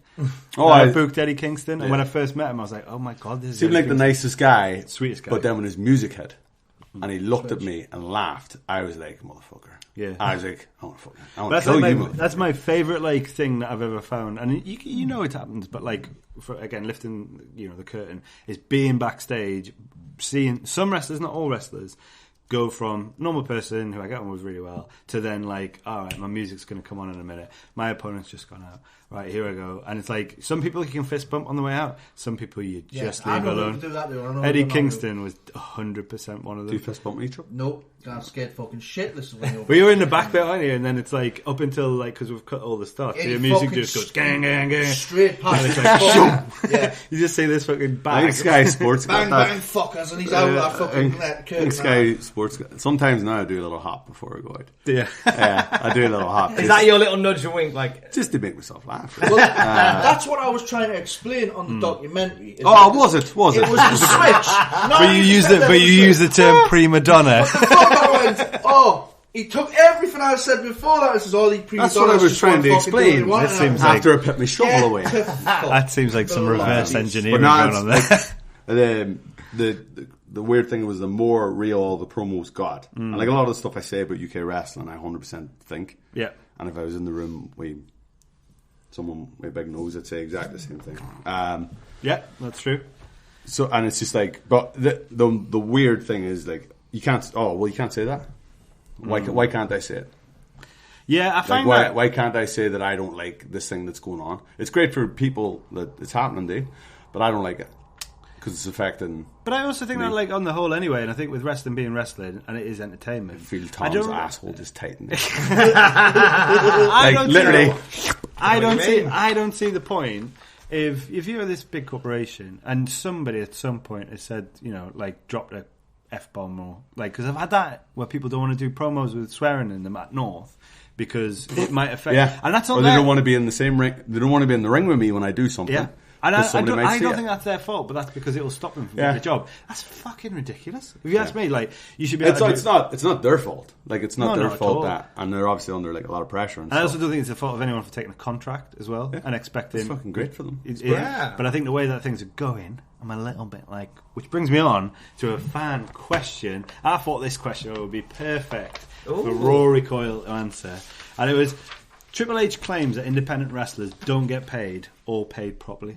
Do you agree, or is he full of shit? And that's from PD Stopford 11 on Instagram. There's no source. I couldn't find any source for Triple H. He's referring to the Corey Graves podcast. Right. That's what he's referring to, and Tom probably knows because he covers, like, the news and stuff. Yes, I've heard him say this before. So you'll know what. I'm going to quickly jump in from a promoter's point of view. We talked about this in the car, and I think that does nothing but bury independent wrestling. It buries independent promoters. I used to be in bands, so I've done the Passion Project thing and worked for fuck all. Now, don't get me wrong, there's some shit promoters in music, in wrestling, in everything out there. There's also good promoters, which I think, I'm not going to lie about it, I think I'm one of the good ones. There's fucking loads of good ones in Britain. To say that they don't get paid or paid properly, I think all it's doing is burying independent wrestling as like a non-legitimate thing that people can't go and see. And I think that's a fucking bullshit. You might not get paid as much as your talent deserves, but that's in any industry. You say you wanted Iris to answer this. Did you want to answer this?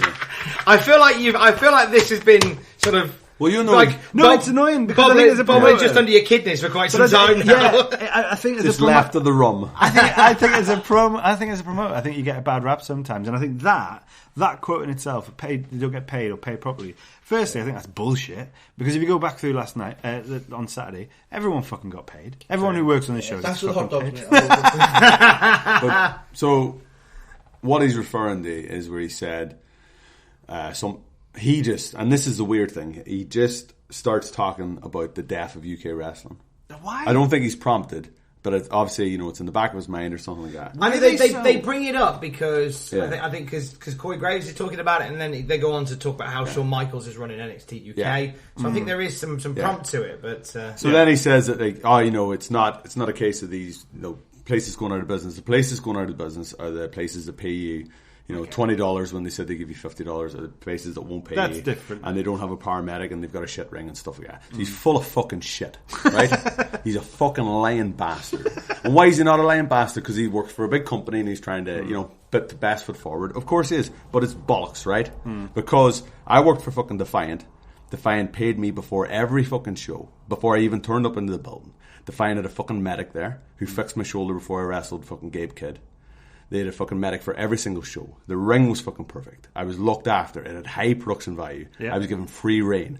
I was given 4 weeks of TV where it just said, what do you want to do? Mm-hmm. What do you want to do when you're champ? And I was like, I want to host a fucking live funeral for one of my best friends. I want to fucking have a casket. I want to set a man on fire. That was a really fun. It's like, cool, let's do it. So Defiant stopped. Defiant ran out because the business model couldn't be maintained because a big company signed a lot of the big stars. Yeah. So all that stuff about not getting paid, about shit rings and stuff like that, it's a pile of fucking shit. And also, if you're not getting paid, you're an independent contractor, it's up to you to get paid. Mm-hmm. So I've always been paid exactly the same amount. Anytime I've been hurt, I wrestled for BWR, deathmatch. I walked past 4 paramedics to make sure my dog was okay. Then one of the paramedics came over. We had a paramedic per person in that match. Fucking hell. And he was like, right, I can see you've got a cut in your nose. You see why I don't do deathmatch wrestling? Because like, fuck me, that's expensive. He was like, let's see about Clint Majera was in the match, Caden was in the match, Tyler Devin was in the match. And it's like, we had a paramedic each for that match. Ring was perfect. Like, I got paid exactly the amount I asked for, and then the booker came and went, you did more stuff in that match than I ever requested of you. I want to give you this amount more. And I was like, no, it's fine, mate. And he's like, no, I want to give you this amount more. But now, if they go out of business, it's because they don't have a paramedic. You fucking lying bastard. Well, I think that's the thing, and I think the promotion. That's the thing I don't understand about this stuff, because the promotions that he's talking about, shit shows. And we all know about this. Oh yeah, like there is a level, but But that's some not of the for ones them that to. have stopped I don't feel like aren't- that's for WWE to sort out. I think that's for But people who are working in the industry and in British wrestling now. It's up to me to provide a better standard of care to my guys on my roster, which I think we're trying to do, and I think we're getting there, and I think we're a good show and a safe show to work for. Yeah, well, we have a medic. Yeah, we've got a medic. I don't even know his name.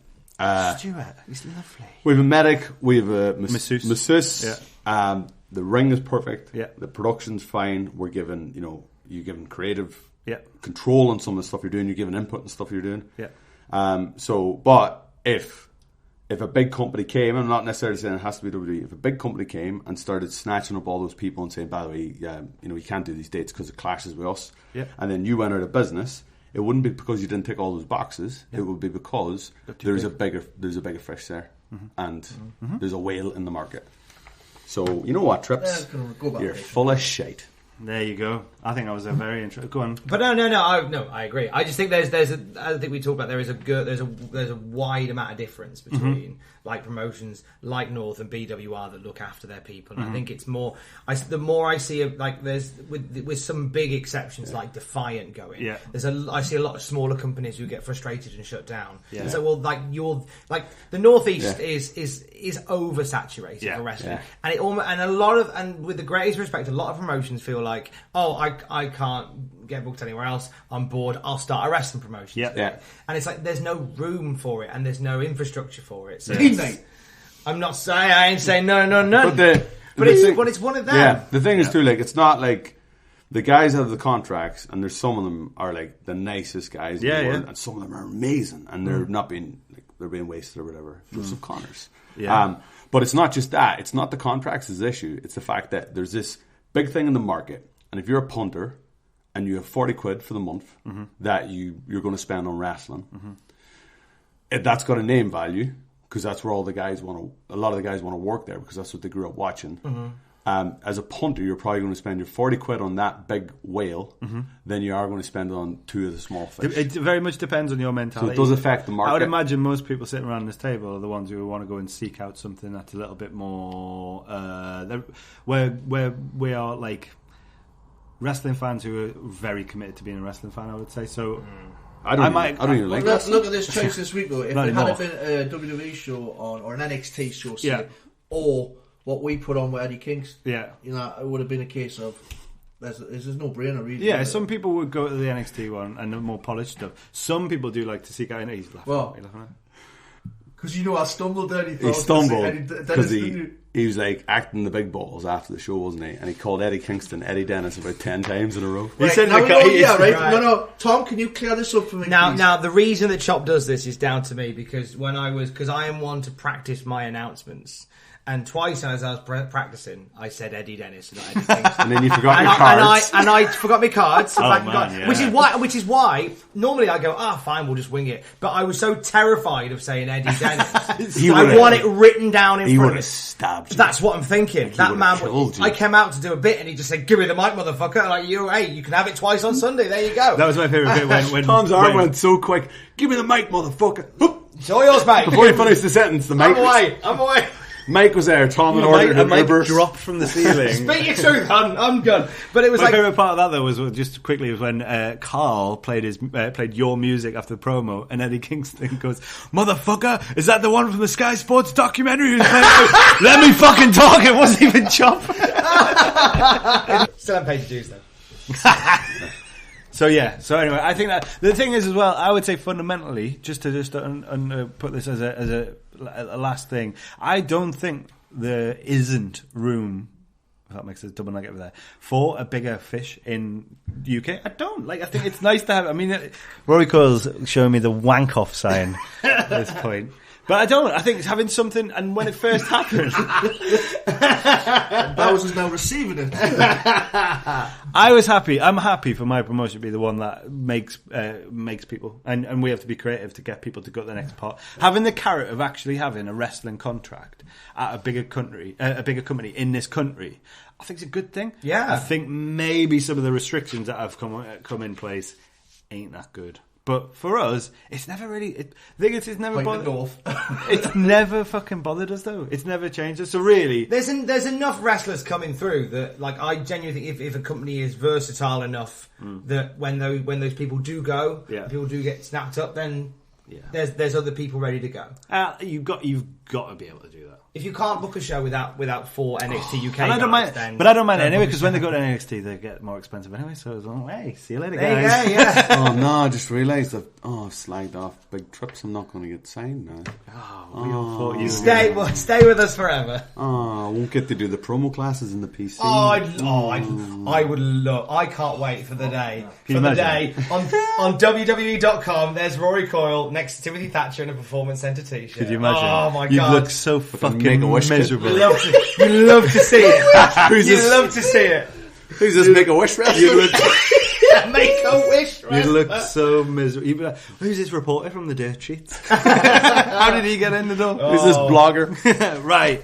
NCL.23, Heavy in the Net, Saturday, 1st February, just gone. Question from Matty with an X18 on Instagram. How does it feel seeing a sold-out show?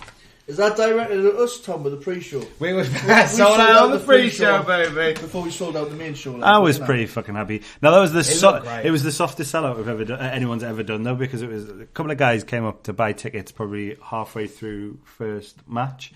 And went over to the and it was. I mean, we saw that to the way that it's set up and is comfortable. The Riverside has had 600 people in there before. That's fine. 400 of those people didn't, or 300 of those people didn't have a good view and couldn't see a fucking thing. I'm not about that. And we've got quite a big merch stand, so the way that we're set up, we sold out comfortably. So, okay, can you say how high that number goes? So if we were to move the table back a little bit, you could probably fit in 300 people, which I still think's not bad for an independent wrestling show. We got to 286. Right. We came in with the doorman, and doorman went, "Yeah, you can't let anyone else." With the way that he's set up now, you can't let anyone else. So I was like, "Fuck that! We've sold the fuck out." 23 of them. Such a successful sellout that even Meltzer talked about it. Oh, he did, yeah. It was now, have you read the thing I sent you? Tom Count. Not really, no. Right. Look at Tom Count. Look at his face when he goes to read the news. He's No, because I want. Tom gets up so early in the morning that it's when I wake up for work, which I live like 10 minutes away from. I wake up at like 8:30 in the morning. Tom's been up since like 5 or whatever the fuck it is, and I get a text, and it's the first thing I read. Ding, ding, ding, ding. Morning. This is a thing. This is a thing. Yeah, fine, whatever. Cool. That's really cool. And then go back to sleep. So the Wrestling Observer reported on this, and I want to read verbatim what they put. Right. North Wrestling coming off so I could do this in Meltzer's voice. North Wrestling coming off a Sky Sports documentary on the company, sold out for the first time last night with 286 fans in Newcastle, UK. And then it goes into the card. Shreddy and Connor Renshaw beat Liam Slater and Alexander Henry. Fine so far. Roxie beat Danny Luna. Anti-Fun Police beat Amir Jogan and G-Money. G-Money and Amir Jogan. Rory Coyle beat Eddie Kingston in a no DQ match. Yeah. TK Cooper beat HT Drake. Gia Dams. Damn Gia. Over Kurt Fraser Thomas and Zoe Knox. Zoe Knox.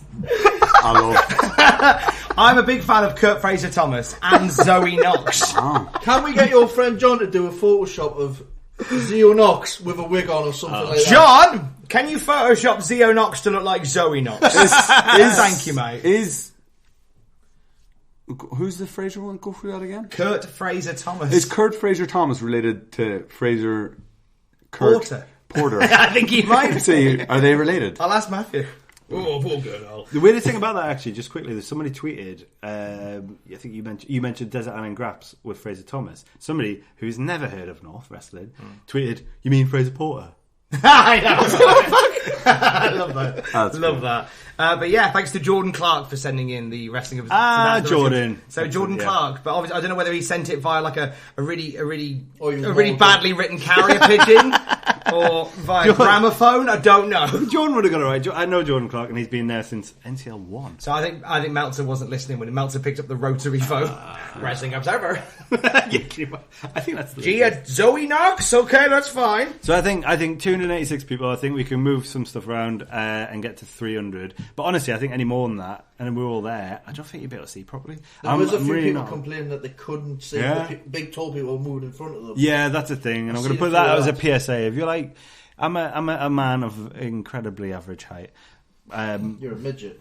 I'm about the same size as you. No, you're not. How tall are you? I'm 6'3". On the Sky Sports doc. He was. So, yeah. If you're really tall, just take a step back or just turn, just look around. You're not going to miss much of the show. Just look around. Have a little look. See if there's like somebody really small and then just let them stand in front of you. It's fine. Anyway, little PSA there. Yeah, really good to sell out a show. Really, really happy with that. I think we'll, with a bit of like moving of the merch stand and get a few more people in, so we might get up to 300. Let's just hope it wasn't the Eddie Kingston rub, because it might have been. Might have been a bit of that. Might have been, yeah. We'll see. More imports. That import battle royal you're going to do for the next show. Just in Thunder Liger, I'm talking about bringing him back out of retirement. I think, yeah. You heard about the Whitley Bay thing through, I think Drew Shardlow got in touch with him and said, Jushin, do you want to come to Whitley Bay? I want Jushin versus Benji. Jushin versus Big Rig. Jushin, don't worry about it. The fire station doesn't have any door staff on it anymore. It's open to 1. You'll fucking love it. What do we reckon then? So, introduction of tag team titles as talked about briefly before by Rory Coyle. Thoughts? I think it went over quite well. I think people were happy. What wonderful time. We've got no question. Whose kidney did you sell? So now we're getting a point where we can bring in tag titles. Stole them off one of the companies that shut down. Yeah, no. Actually, I have some tag titles in my... Yeah. Yeah. Can we just paint them yellow? Polar bear on them. Undefeated 3CW tag champion. Oh yeah. Had them belts for a kind of while now. Yeah. Papa Bear. I mean, I'm going to be honest. I think I've lost one of them. Have you? I'll just be in the boot of your car. Just like the North Championship was for fucking a year and a half. Yeah. That's actually you always see the clip of it. It's disgusting. It's disgusting. Anyway. So I think it's great. I think it's a long time coming. Yeah. I think so. Yeah, we'll be releasing a bit more information on the kind of like the brackets, the way it's going to work, because I want to have it done by the end of this year. It'll probably be either the final will either be on the anniversary show in August or the one after that in October. Wow! So it's a year-long feud. Yeah, so I love it. So yeah, so we're going to have 6 matches in the first round, which then gives you 6 winners. So you then have 3 matches in the second round. And then we have 3 winners. And then in the final, we have a good old dumb North 3-way tag match. Yay! That's nice, because that is our match, isn't it? Exactly. That's our match. A lot of people don't like it. Tag. A lot of people like it. Why? You booked it. Sorry, go on. It's a tag team tournament. It should be the final 2 fucking teams. Why? No, but as a tag team, I agree. I agree in any normal sense, but North does have a little bit of a semi-on for a bloody good triangle tag or match. The equivalent of a semi-on. What's that? Wide on. A wide on. It does have a wide on. It has a wide on for a triangle tag match. Like if you look look back, there's a copycat who wants to tag team up with you. Oh yeah, there was a question that came in. See how I segued that, Tom? That was a nice segue, wasn't it? Chris Kinlock on the Facebook fan group in a recent Twitter thread about putting a landed gentry in a hair versus hair match against the Lost Boys. Ring of Honor star Vincent seemed to be proposing a team with you or having a match against you. You got any thoughts? Horror King, innit? Yeah, the Horror King. We talk fairly often. He's cool. Like I like his stuff. Shreddy, bless him. So I don't know if you remember this. Vincent released a promo as build up for one of their big Ring of Honor matches, and the pacing was very similar to mine. And we talk like we do actually like normally he'll post something, I'll comment on it. I'll slide into his DMs or Reback. And then he'll slide back into my DMs if I post a video and stuff. And we'll normally chat about stuff. And then when he was over in the UK, he was asking, can you make it down to the show? And I was like, I was booked somewhere else that night. So yeah, I mean, it's the thing. Like, I'd love to do stuff with him. I was hoping something would have lined up when he was in the UK last time. Yeah, but the Ring of Honor ran in Coventry the same time as our show. Yeah, and it was just like, it was one I couldn't get down to. So, but no, because you're working on North. Yeah, I'd be up for tagging with him. I'd be up for... What was the Shreddy anecdote that you missed? He skipped? Bless him. So Shreddy, bless him, went on and said, when they made the really shit version of The Office, and it was just a blatant rip-off. He's like, this is a blatant rip-off of the ITV of version Rory Coyle. And then the guy, Vincent, in fairness to him, didn't bite. He'd just reply going, I know I speak to Rory a lot. He's really good. I really like his stuff, blah, blah, blah. And then I think Shreddy sent him a message like, "Oh look, mate, I didn't he dropped his pants. He didn't mean offence, but it's that thing where like there is similarities because it's weird. He looks at all the same. There's not many like horror. Yeah, he's all inspired by the same stuff. Like I know he's a big Rob Zombie fan, and he loves like the Devil's Rejects and stuff like that. And he put a video out the other day, and it's got like. The intro sounds similar to my old intro music, where it's like the radio static and stuff like that. But mine is inspired by the trailer for The Devil's Rejects, and his is. So we're looking at the same source, basically. That's what it is. We're looking at the same stuff. But he's cool. He seems a really cool guy. If it gets me in the Ring of Honor, I'll fucking edit the video for you, Vince. Don't worry about it. But no, he's cool. Like there is a similarity there, but it's like the old. Wyatt similarity and stuff like that. It's the same source material and the same stuff that inspires. Are you referencing when Baz Band thought the Wyatt family were ripping off Sons of Ulade around about NCL.23? We'll leave that. We're not talking about that too much. Yeah, amazing. I don't think they were that. But then I would do stuff and they'd be like, "Oh, this is like that thing Bray Wyatt did," and it's like, "No, this is because we're watching the same movies and we're." Yeah, exactly. I think from that like horror scene as well, there is. You are going to get an overlap. Yeah. And there's like a thing with Jimmy as well. Like someone had tweeted the other day saying like, unpopular opinion, Rory Coyle is better than Jimmy Havoc. And I reply going, yeah, it's unpopular with me as well. Because I really like Jimmy's stuff. But you must have been a bit influenced by Jimmy. And it's that thing where it's like, I do stuff that either I'm inspired by Jimmy or, we like the same thing because he's a horror fan as well.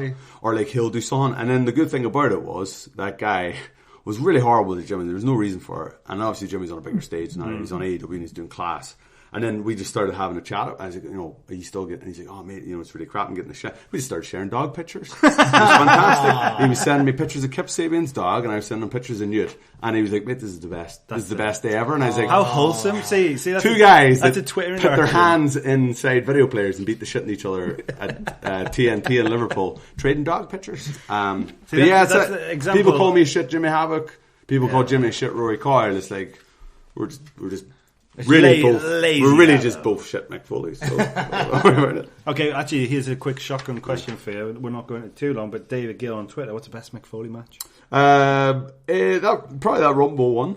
2000 is it the Rumble Triple H? Yeah, that's fucking good. Yeah, that's a good. Although I've got off High Spots, I got a nice Mick Foley in Japan DVD. And like any one of them is amazing. Some great ones against Funk, like some absolutely brilliant ones against Funk. But yeah, probably the one that I've. No, you know what? No, it's Sting. It's Sting. Is it the Bash at the Beach where they meet in the ramp? Yeah. Oh, they meet in the ramp and they do that. This nice hot start and it takes it's that. It's a great one. I'm gonna watch that tonight. Actually, it's amazing. That is amazing. I haven't watched it. I haven't watched enough Mick Foley recently. Actually, I'm gonna watch it. Technically, no, that is Cactus Jack. Oh, is it Cactus Jack? Yeah, it's a different guy. The one I like is the one he does a Raw when he has a Terry Funk match.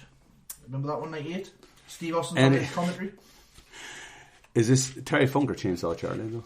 No, he was actually Terry Funk. And Mick wasn't actually. He comes in as he was playing just Mick Foley. Yeah, because Vince McMahon told him to fight for his job as Mick Foley. Don't be a character. He gets a massive fucking cut on the top of his head. Yeah. But it doesn't bleed out like loads. It's like it's one of them deep cuts that just seeps out. Yeah. I've been meaning to go back and rewatch because if you read the Hardcore Diaries, he documents like all the stuff and there's all the bits where he's talking about. He was in the segment earlier in the night and he got hit this massive welt, and then as he was cutting the promo, the welt is swelling up on his eye, and it was I think it was Funk hit him with a punch, and I think he'd hit him with like a load of them. Because normally he would hit him once with a punch, he'd just bust wide open, and he didn't for whatever bizarre reason. Just Sod's law. So Funk's just punching him in the head. And it's like the amount of thought he put in this stuff is unbelievable. And I was kind of meaning to go through and just almost watch every little segment that he mentions in the book. Is there a Mick Foley documentary that goes into like full detail like that? There's quite a few Mick Foley documentaries. There's the Three Faces, isn't there? Three Faces Foley. Because Mick, I'd love to. I need to read Hardcore Diaries again. There's a DVD they brought out years ago, which was it's 3 discs. It's like WCW, ECW, WWE, yes, and then the third one they brought out, the special edition one next year, was all the ones he did when he come back after retirement. So it was like the one against Randy Orton. Was it like called For All of Mankind or something? No. It was like it was just purely matches. That was a documentary one, but there was just purely matches. So it was like it was one he took on Ric Flair. He had the tag team where he came back to ECW with Terry Funk and take on Edge. It was Edge. Tag Edge versus Tommy Dreamer, the Sandman and Beauty. No, it wasn't Sandman. It was Dreamer. Tommy Dreamer and Terry Funk. Yeah. Yes, yeah. There we go. It was Edge and Foley versus the Dreamer. The finish of that was sick as fuck when they fell into the barbed wire boards. And then Funk got knocked on top of him, and he got his fucking arm stuck in the bottom, and had to cut him out. Oh, it's fucking. Right, I'm gonna watch some Mick Foley. Everyone to go home and watch some Mick Foley. Yeah. Okay, we'll go through the card then. So that the rest of the show we'll do. It's the review show, so we might as well try and review. We'll try and review it. I've only seen 2 of these matches. Yeah. One of them was in first person. Thing is, same here. No, Roxie versus Danny Luna. Now, what do we think of Roxie coming back? She's been in. Henry and we Slater. haven't done the first one. I thought we'd already talked about it. Alex Henry and Liam Slater versus Shreddy and Connor. What do we think of that? Someone on the Facebook group not a fan of Shreddy recently. I've noticed that. Not a fan of grammar either, or spelling, or cohesive sentences. But the thing is, I mean, who's a fan of Shreddy? He's a dick. He is a dick. But I tell you what, I think in ring though he's come on leaps and bounds. Yeah, he has. But the visual of Toilet Roll getting struck that was amazing. Great way to start. That's all, and that's been organic as fuck. That hasn't even been like. I mean, the only person who tried to get the streamers, which in a really unorganic way, was Shreddy. But then I think, and he thought they'd all be for him. But then part of the joy of that is because he tried to do something for him unorganically. The crowd went, actually, we're going to go the opposite. 40 rolls of toilet paper were thrown at him. That's amazing. And that was one of the hardest things I've ever had to clean wasteful. up. It's really wasteful. That's one thing I was doing. I was carrying it. I was like, oh, this is great visual. And I looked down. I was like, it's very wasteful. The trees. Really incredibly wasteful. So obviously, no, I used it to fucking wipe up all of Shreddy's baby oil. This is true. Like, this is true. There's a bit at the back, you know, where like the little offices in the back where everyone sits and watches and Chop's put. Where I should put Chop over and say he's now got a massive monitor, massive screen in there. Fantastic. It looks absolutely brilliant. But just before there's a step. There's this huge step before you get on the stage, which is pitch black. There's no light in there, and you've got to be really careful because people, there's all sorts of bodily fluids. Shreddy turned around, fucking baby oil, just right there. I went and stepped down and nearly fucking broke my back. So I was like, shit, we haven't got anything. And I knew there was going to be more people coming through there for the next match. I was like, fuck, gotta be careful for you. I was like, what have we got to wipe it up? This wad of toilet paper I just picked up. I was like, yeah, it worked really well. No, perfect. It was. I've never. Brilliant. I thought Slater was good in that match as well. It's great to see Liam. Yeah, 100%. He looks like he's enjoying it. He looks. He seems. He just seems to. And that promo that he put out before the show. That's all of that is. You talk about kayfabe and stuff. All of that is true. Everything that he's gone through. He really, really put his heart on the line with that promo. Very, very honest. And I didn't know you had a kid. Well, exactly, yeah. Well, I think that's it, And he stepped up to that responsibility. Sometimes life, it's really difficult to balance wrestling and life anyway at the best of times. But sometimes it just becomes impossible. So to see him back, to see him in a completely different headspace to where he was the time before, just before he left. Because before he left, he wasn't happy at all. To have him back, to have him wrestling, to have him in North, to have him getting those kind of reactions, for people to still feel like Liam's, relevant today, which he really, really is. I can't, as you know, I can't put Liam over enough. I think I must have harassed him every fucking month at least when he was gone to come back. It was a shame in that match. Obviously, him and Alex had a miscommunication. A malfunction at the junction. Shreddy hit what was it? The jacked hammer and a spear. Yeah. He did the jacked hammer. He did the jacked hammer. I thought he did. Oh, someone told me that he did It was a hanging. What's that? Steiner. Yeah, that's the one. Steiner screwdriver. That's what it was. Maybe that's okay. I thought he was going for a jacked hammer. I believe that is what he was wanting to use as his new finisher. Nice, but didn't quite hit it. So hit him with a spear. How was Connor, the big robot? See, I didn't see any disappeared of this for a couple of shows. Yeah, and he's come back. I didn't see this one. You guys? I thought he was fine. I think it's a weird juxtaposition with Shreddy and Connor. Yeah, as part of the same team. One talks too much, one doesn't talk. One, yeah. But he's growing. Like his hair seems to be growing out now. So like they've obviously programmed him to grow some hair. Like he's been the robot has been. He's like a chia pet. Chia. I don't know what that is. Yeah, you know, watch Wayne's World. Chia pet. They're little things that grow. You water them. They're like cress, aren't they? Yeah, they grow cress. And All I remember is there's a lot of people's girlfriends in there. Okay. And is it Tia Carrera? Yes, she's in it. Yeah. She was in that new RuPaul. Oh God, it's amazing. You watched it? AJ, oh God, AJ and the panned. Queen. It gets panned. It's awful. It's awful. I love it. So I just signaled to your good lady there, Tom, Tia Carrera, and then a little very nice symbol, and she gave me an absolute look of disgust. Yeah. But I think we started. The average look I give you. Me and the good lady started watching AJ and the Queen, and it's good, isn't it? We got you. It's not good. You got about 3 episodes. It's not good. It's awful, but it's like it's so good. It's so bad. It's so watchable. It does a full circle. Me and Chop are so confused. Do you know what RuPaul's Drag Race? I know of it. I mean, it's basically wrestling. I don't watch it. It's basically wrestling, right? The missus got us watching that RuPaul series on Netflix. Is that the same AJ thing? and the Queen. Is that what it is? The one where he's on. And you got the little kid that's a little fucking That's the terror. one. And the one where they constantly keep playing Ruby is red hot. Yeah. Chop's like, That's the single he's pushing. Fucking great. It's fucking great. It's so fucking bad. Watch it. I love it. Watch it in 2 days. Love the bones. love I watched it in one night. I love the bones. It's off like it. it's so like bad. it's like some stupid American like daytime soap. Do you notice as well It's not how, really- how basically every time he tells a joke, whoever's in the scene laughs at RuPaul's joke. Every time, like it's part of the script. Hey, Make watch sure much you porn laugh this at week, RuPaul's Rory? bands. You watch much porn this week, you know? Oh, here he is. Here he is, the lad, the Geordie lad. Lads. Talking about RuPaul, like. Bit for a pipe leg. I can't say shit because I've been watching The Crown the last few nights. You bloody royalist. Right. Tell her, he likes the Queen. Royalists that's don't pay their dues. Brett side. Is that one of them? All right, so the second match of the show, Roxie versus Danny Luna. What do we think of Roxie coming back from VXV? Ah, she had a great time, didn't she? She started off that match and she hit her with a fucking shot that was stiffer than a Rory Coyle Saturday night. Hey! Right. He's normally wrestling on Saturday I night. was the Riverside Saturday night. No, I'd say like a Pervert. a Wednesday afternoon. It is Wednesday afternoon. Oh! I've seen Danny Luna a couple of times. She's great. And I think I saw her at a Rev Pro show, and it just scared shit into me. Like she just threw the other lass she was in the ring with. She just threw her around like she was nothing. Yeah, and like she reminded me a little bit of like in terms of facials and stuff, like Pete Dunne a little bit, like just that kind of like Smash Mouth style.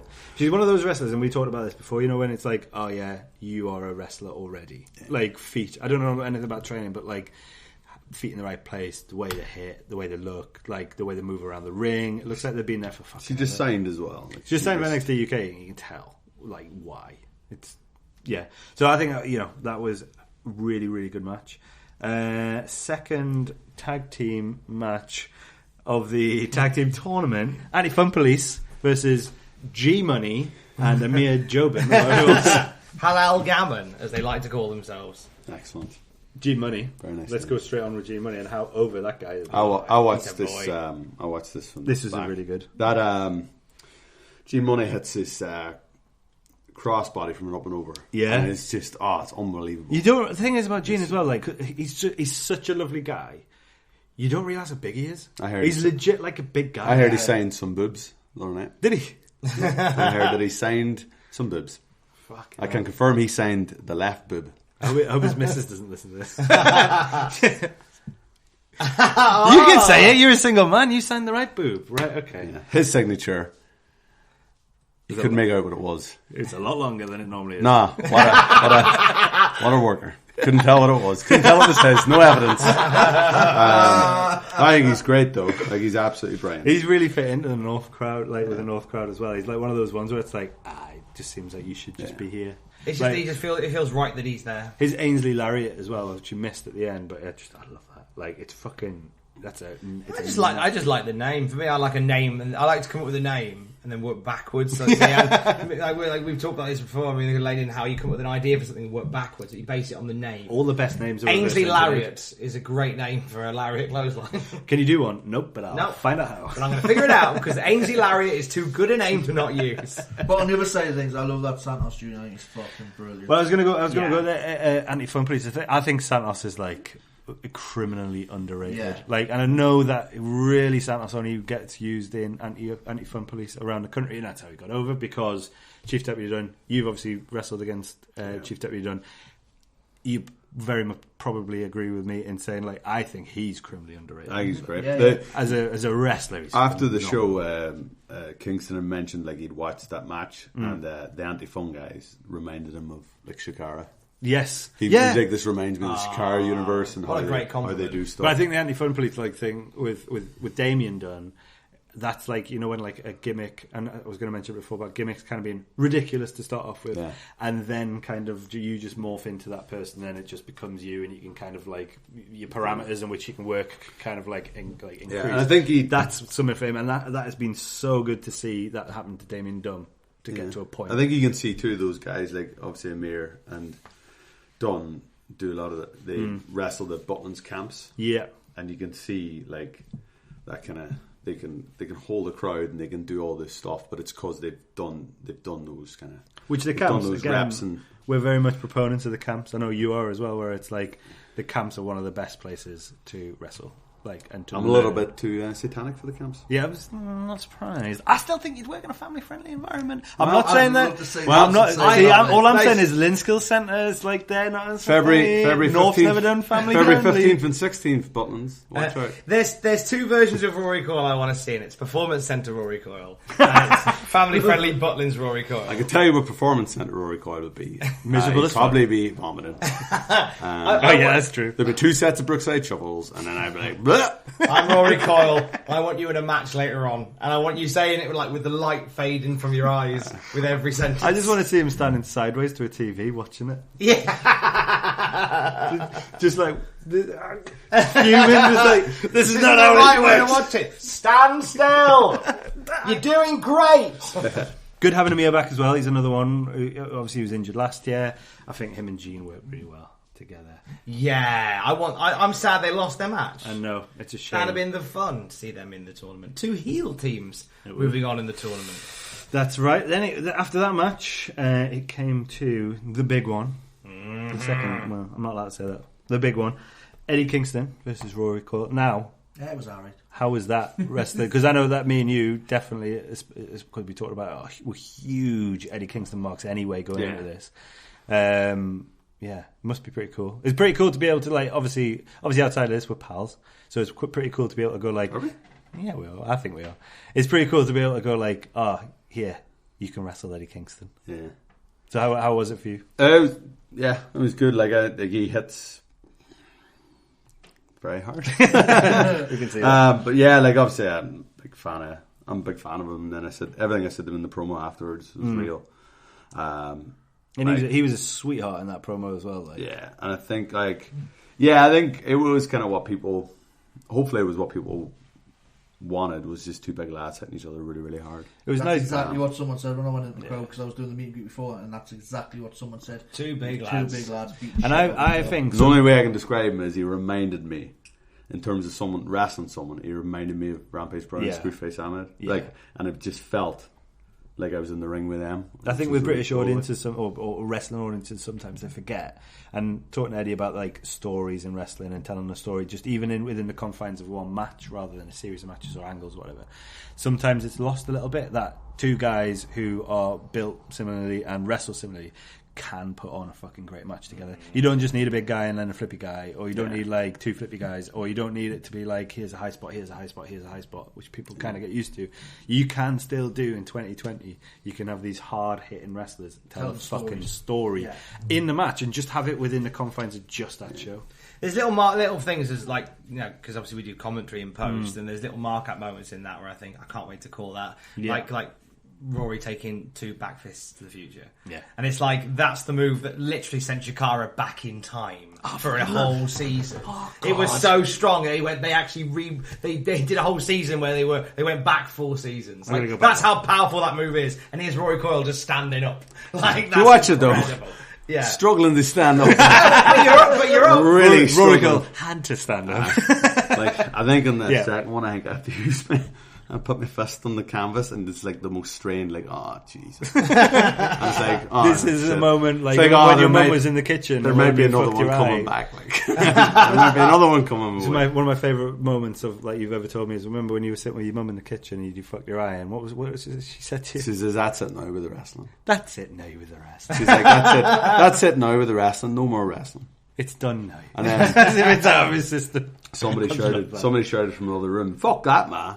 He's got fucking ICW coming up." And she was like, "I don't know what an ICW is." But I think when no they hit you with that second back fist of the future, that you were down and going, your mum was there, and she was going, just a little nod and going, "That's it now." I tell you what, and you were going, "I think maybe it is." I chopped him on the outside, and legit hurt my hand. I chopped him and went, "Fuck." He's also huge. And then he just grabbed me, threw me into the sound desk, and lit up on me with those big chops. Which is in the fucking rules, by the way. Don't hit that sound desk. It felt like my heart was just slowly stopping. And then he hit me a big one at the end, and it started again. And everyone says that's what Johnny Moss used to do. He'd hit you with one chop, and it felt like your heart stopped. And then he hit you with the other one, and it started again. Oh my God. But I threw him into the sound desk. And later on I heard him going, I was getting thrown towards that sound desk, and I thought it wasn't made of wood. I found out it was made of wood. It's like, yep. That's shoot horrible. But yeah, it was. I'd love to do it. I'd love to do it again, or I'd love to. It'd be great to have him back, or to tag him or something like that. It would be great to have him back. So we're going to wrap this up real quick because we're running out of time here. TK Cooper versus HT Drake. I think that was as good as everyone kind of thought it was going to be. What we thought it was going to be. Obviously, at the end, Roxie comes out, distracts him. TK hits him with a finisher, and at the end, Roxie done. They're done. They're finished after all of his antics. It's awkward. She's dumped him. It's going to be awkward for the next thing. So then we had after TK Cooper and HT Drake, we had G Adams versus Fraser Thomas versus Zoe Knox versus Mad Kurt. Now that one, this is the first time we've got some real with booking that and announcing it, people coming back and going, "That's going to be shit. Why have you not put Mad Kurt in a singles match?" I think. Did you flip the bird back at them? No, I don't do that. I value all of my fans and audience. I think that was a great match, and I think it ended up with Fraser Thomas and Zio Knox and Benji and the surprise return of Rufio being held apart, and they've been told if they go anywhere near each other between now and the end of the tournament, either team will be disqualified. That just, to me, I've made that rule up, but it kind of sounds like there might be more shenanigans along the way. But I thought that four-way was a great match with Gia winning over Mad Kurt. Mm-hmm. Big win for her, I think. Massive win. Mad Kurt splits opinions, but I think between like old school and new school. I think he's fucking great. Rory, tell her how you feel. I think he's brilliant. I spoke to him on the night and said, like, I love his videos. And he was saying he watches mine. And it's like two opposite people. Yeah, he's great. I've seen the stuff he's done with Suzuki. Oh my God. Where he just gets murdered. I think he's great. I think it's nice that it's kind of said to him it was nice to have him at Norfolk because it's a place that he fits in quite well. Yeah, it's just that it's that other side of wrestling, I think, where it's just, it's a bit more daft. There's that lush spot where there's somewhere on the card there is big lads hitting each other. There's flippy guys, and there's. I think he's hit his niche really well. He is built the way he's built. He can wrestle as well. He's built the way he's built, and he's just like running with that. And he was wearing a little knitted jumper backstage. Yeah. Very strange. Yeah. And I said to him, he looked like a little sailor in training. And he was like, "Oh, let's go catch some fish." And I was like, "Nah, you be scrubbing the deck, mate." And he looked heartbroken. Certainly, if I looked like I really hurt him. Certainly, if I was the captain, or you the captain, he would be. There was that lush spot though, where he was chopping all three people. And they would have I've seen a gif for that. Someone put it up and he was that dynamic thinking for that. He put my favourite thing about it is that he put so much effort in those chops, and he's like, but yeah, Gia rolls up metal. Chief puts a finisher on Mad Kurt, I think see good things for Gia this year. How do we feel about calling her Big Dick Energy? I don't know. I think I'm going. Well, actually, Barry, one question about how would you feel about another girl being world champion? Yeah, that was a good shout for that. That was a question. I want Gia Adams in the scramble. Question from Phoenix. No, so far we've only seen Seshimoff challenge for the title. When will we see the next woman go for it? Well, you got Roxie, who put in a really good show and beat Danny Luna. You've got Gia, who beat Fraser, Zio, and Mad Kurt. You got two in there. I think they've surely got to be the next one. I think it's got to be Gia. I think like her upward trajectory suggests. So you train with Gia as well, don't you? Yeah. You must have seen some improvement over the last couple of years. Yeah. She's getting more. I think it helps where she trains. Yeah. It's like I've always caveated with her, and I've always been really honest with her. It's like she has to keep fucking going now. I think she's got a real good opportunity, but she needs to keep working. She needs to keep getting better. She needs to keep aiming higher than where she's currently at and getting better and better and better. Which, if she does, she's literally got it all there for her. Like, hard work starts now, eh? Main event for the North Wrestling Championship: Spike Trivet versus Screwface. You mentioned it quickly before. That was a fucking good match. It's good to see Spike back in the ring as well. Yeah, definitely. I think like he's dealt a bad hand, no pun intended, over the last few months, but he was in good form here. In true Spike Trivet dickhead form. There's something happened at the start where Screwface just ended up right in his face. Yeah. And I fucking fell over laughing at how shit scared Spike Trivet. It was outstanding. He's not going to fucking out-brute him though, is he? Like, there's no way. And even Spike Trivet will say that he's not going to be the one who fucking beats the shit out of Screwface. But what he'll try and do is he'll try and use his cunning and intellect to get around.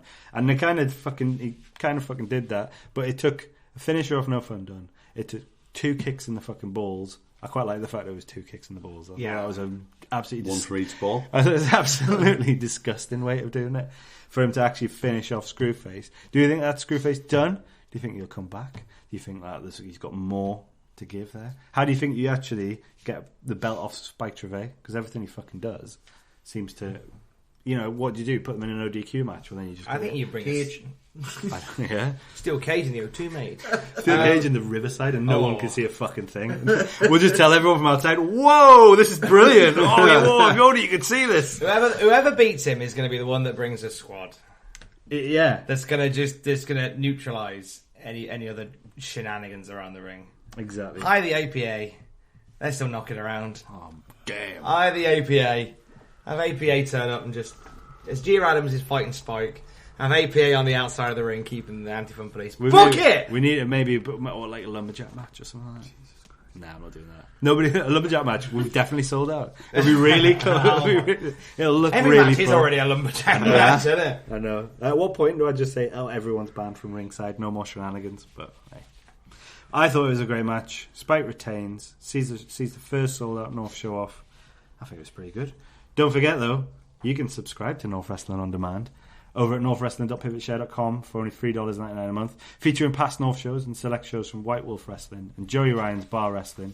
Their latest show, Bar Wrestling 52, is their versus show with Game Changer Wrestling, GCW, and it features Chris Dickinson and Effie versus Taya Valkyrie and Joey Ryan. Plus, Nick Gage is in like a 4-way... Who would do that? At the end of who would have a 4-way mad? Jimmy Lloyd is in it as well. He was in the DOA. Jimmy Lloyd Hasselbank. Jimmy Lloyd Hasselbank. Old football player. So I mean that's it. We've got more to talk about, but we are pretty much out of time. Let me just quickly skip through if there's any quick questions that we've missed that we can answer. Carly Holmes on the Facebook fan group. Is Baz Band dead? Yeah. Who do you want to wrestle that you haven't already? Sabu. Best and worst horror film you've watched? Best is the original Halloween. Yeah. Made me fall in love with Jamie Lee Curtis. The worst is probably just recently.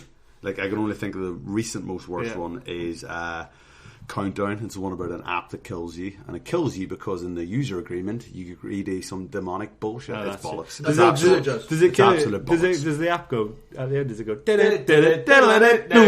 It was terrible. That sounds bad. Fucking awesome. In a battle of North NCL refs, who would win? And that's from @#RefClub Twitter. Oh, also, Jumpin' John. How's New? It's good. He got kicked out of daycare. Yeah.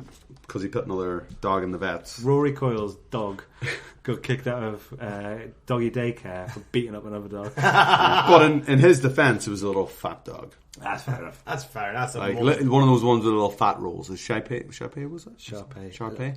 Yeah. And I think he was messing with Newt's ball and Newt fucked him up. Well, you shouldn't go anywhere. Also cost me £94 in vet bills. Cheers, Newt. So yeah, if anyone wants to go to RORYWrestler.com, buy that merch, that'd be cool. In the Battle of North refs, who would win? Jumping John Myers. I think Cold Jumping John. Myers. Yeah. With the greatest respect to Scott Fall. So we've got Scott Fall, we've got John, we've got Rich Swift. No, Rich Swift. I was going to say... I've seen Rich Swift go. Rich Swift trained. And Rich Swift can do a springboard back elbow. What? And I reckon Rich Swift would have it. And he's a man of God, so he's got God in his corner as well. Yeah, exactly. Who would unleash... Jumping John, heathen. So that's episode 6. It's done. Thank you for being with us, Rory. Irish, whatever you want to be called. Yeah. You can find us over at northwrestling.co.uk for merch and tickets. NCL.23. Let the Cannons Fly 3, April the 5th at Riverside, Newcastle. It's WrestleMania Day. We might have a WrestleMania show, and after that, I might just go to bed because I'm always knackered after a show. But we might have something on that. Yeah, if you fancy watching 18 hours of wrestling, yeah, come to North and then watch WrestleMania. There's a rumble and a scramble though. That's Jesus Christ. A rumble, scramble, Mania will kick off with like the Memorial Battle Royale. I was going to maybe suggest that whichever pub we go and watch at, like maybe doing a live indie wrestling. Well, yeah, unfortunately, I believe I'm on Cultaholic duty. So as soon as I finish at North, and once I've had at least a pint, I'll have to go and do the live reaction stream. Can we just be on that? Can we come? We all just come fucking I'll just pile in. Can we just pile in the back? Can I be on the live video? Anyway, come on in, man. North Wrestling NCL on Facebook and YouTube, North_NCL on Twitter and Instagram, northwrestling.pivotchair.com to subscribe to our on-demand service, Andrew at North Wrestling for any correspondence, Tom and Alex's takeaways here. Big thanks to Grab the Clothing. Big thanks to Pins and Knuckles, to the North Faithful. We're done. Bye. Love you, bye. Fuck off.